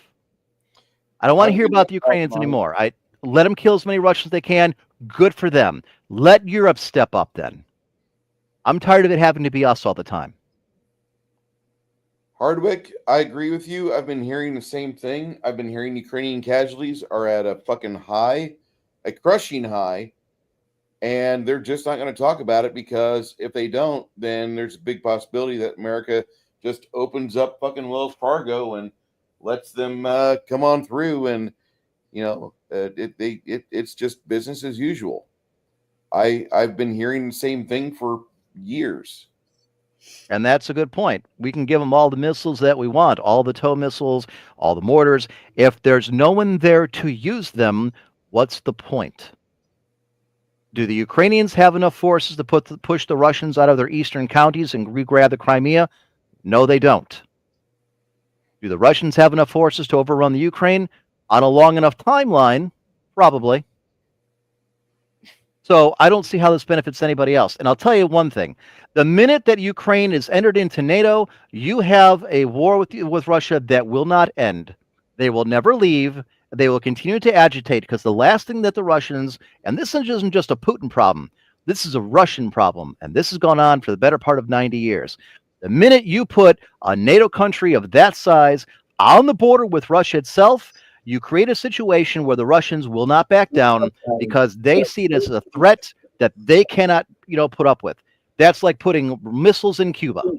We wouldn't put up with it either. If all of a sudden the Chinese took Canada, we sure as hell are not going to let them take that. We're not going to have them on our border. Same deal. Pretty certain that the Chinese are begging Canada to let them have it. Let them have that real estate. They would just want to put some missiles up. They're going to face south. It'll be safe. That's Sort of Poop says, can we bring the U.S. troops home and tell the rest of the world to pound sand? Well, this goes back to the conversation that we all had, a couple hours ago. If you see that kind of territory, that kind of initiative, then you will create a power vacuum that the Chinese globally, parts of, other people regionally will fill. One of the nice things about the United States military is the ability to strike anywhere at any time because we do have those bases overseas. I've mentioned before that I am a proponent of the Fortress America doctrine, which means we bring everything home, we close the borders, and we post a big picture of a middle finger right on Ellis Island and tell the rest of the world to fuck off. The doctrine was created with the idea that everything outside of North America was lost to us, to the Russians or communists or whatever, and we had to fend for ourselves. I'm kind of at the isolationist part now of my timeline where I'm tired of the rest of the world. Well, they don't like Americans. Then fuck off. Emperor, what do you know about the B-1 or the B-2? The fact that they can strike anywhere they want in the world, flying out of Missouri or Mississippi on one tank of gas. Yeah. That's all I'm just gonna say right there. The B-1D or the fucking the B-2, the Spirit, the Flying Dorito, fucking amazing vehicles. Don't really need Germany to have a base for us. It's nice, thank you. Don't really need it. No, the base in Germany is in the event that an actual land war with the Russians was to take place, because then a couple B-2s ain't going to cut it. You need to have, a force multiplier in the area, and that's what it is, because now you can put 40, 50, 60, 70 planes in the air, stop a Russian armor advance. You know what? Those days are gone. You want to build bases? Start building them in the east. The worst thing we ever did was in the Clinton years was give up that naval base in the Philippines. I understand the Filipinos wanted it back. I gotta believe that there had to have been a solution where we were able to keep that base open. You know what? Work with the Australians. Build a base there. Build the one at Okinawa bigger. The South Koreans, I mean, we've got 30,000 men in the DMZ to this day for a war that isn't technically over. That's where we should be, pivoting right now, not Europe. I don't give a shit about the Russians. Sorry. Go ahead. It's okay. I mean, you're entitled to your opinion, but I mean, I'm just going to say you're really not wrong on the numbers aspect either.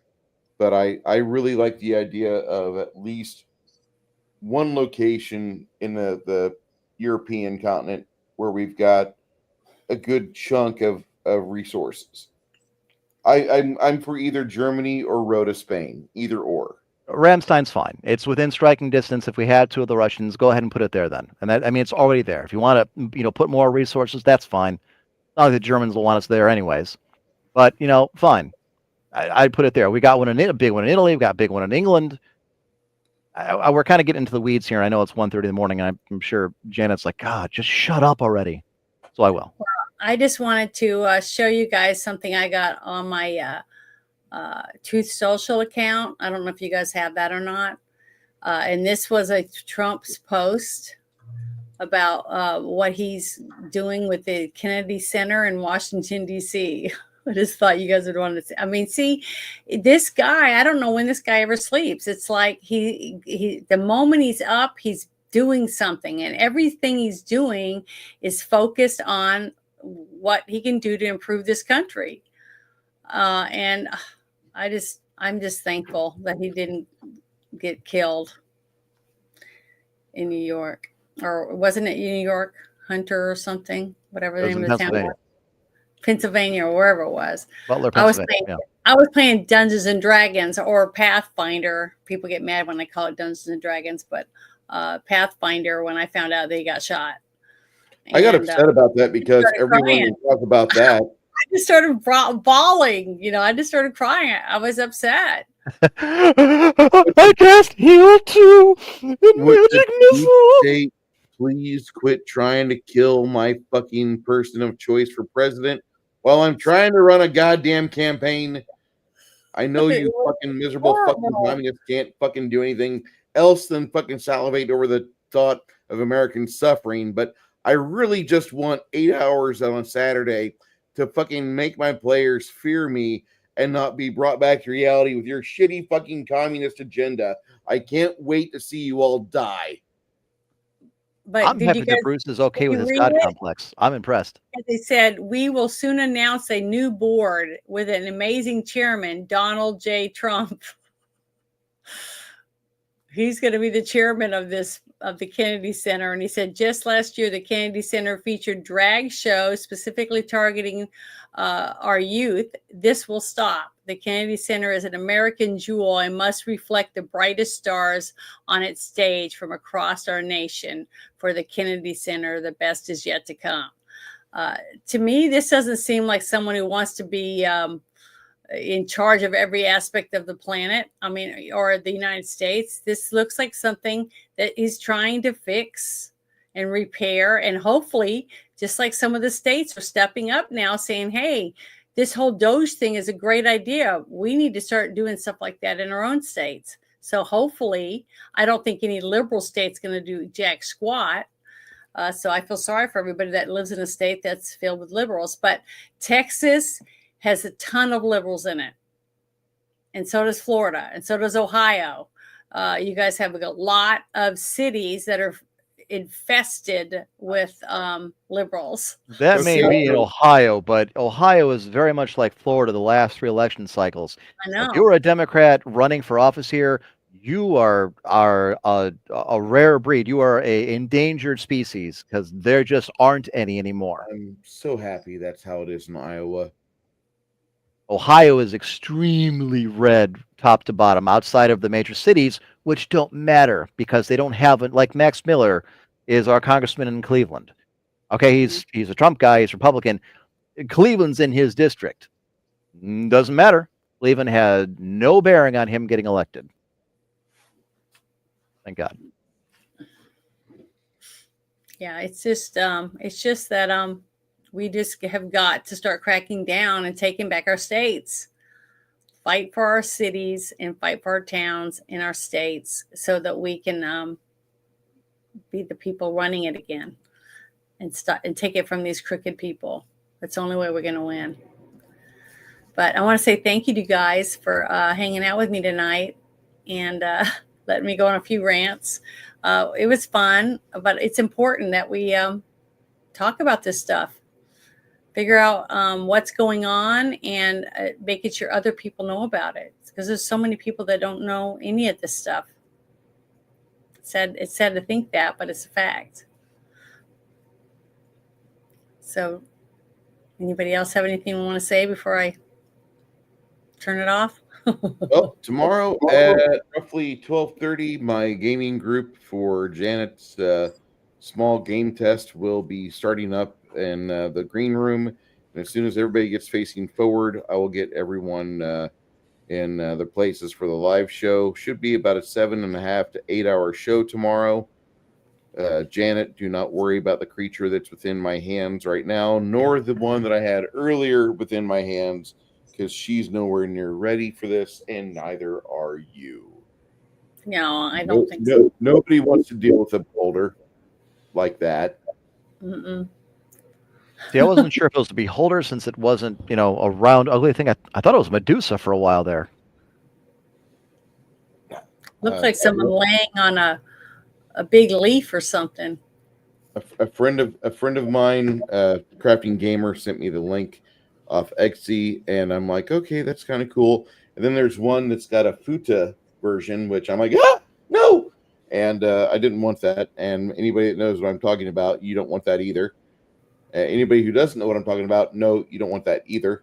So that was how that worked, and I got to appreciate it. Six Nation 31 Kings, if you could do me a favor and message everybody within the alpha test of the new location.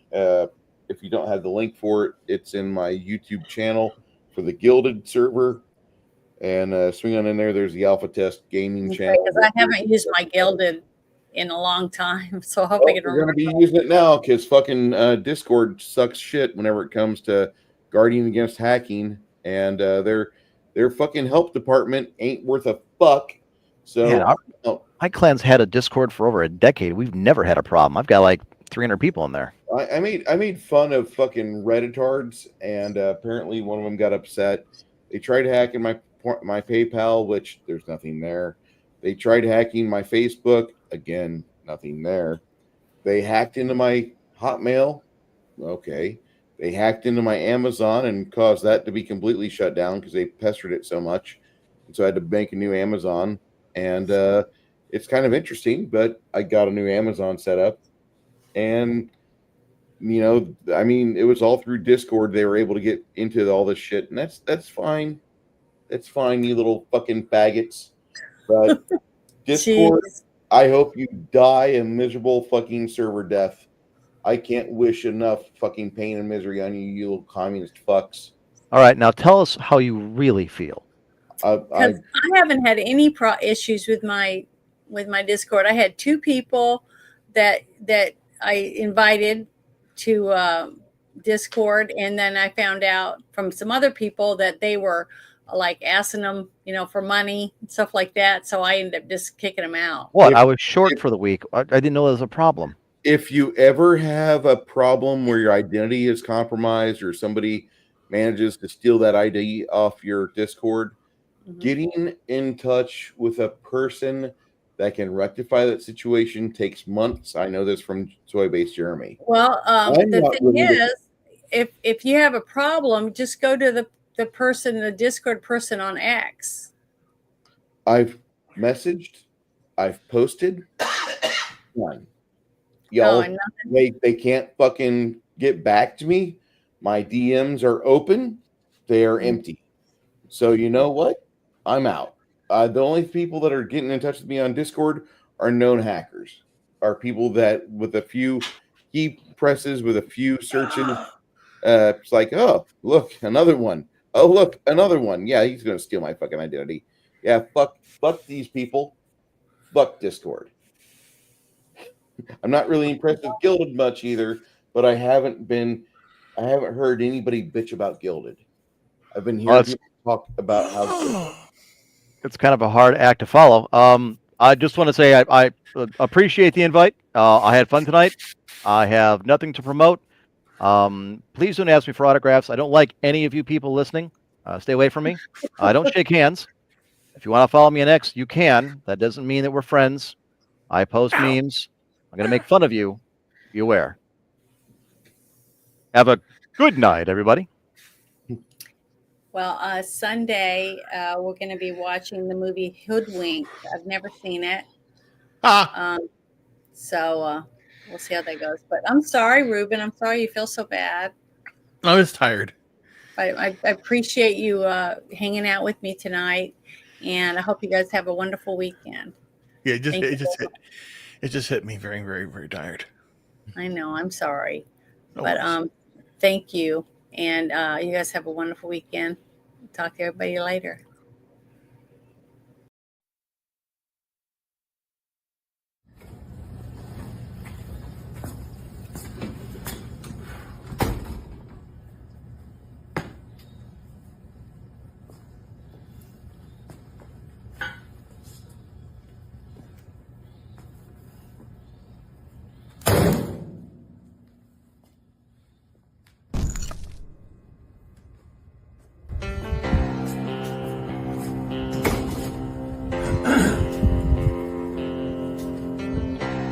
First off, let me convey to my family, friends, and supporters that now is not the time to gloat. We must remember that most of our left-leaning friends are good people who want the same things in life as we do, but simply think differently on how to get there. It is now time to be the bigger man, to extend an olive branch and unite all reasonable people of this great nation. God has blessed America, and together with President Trump, we will make America great again.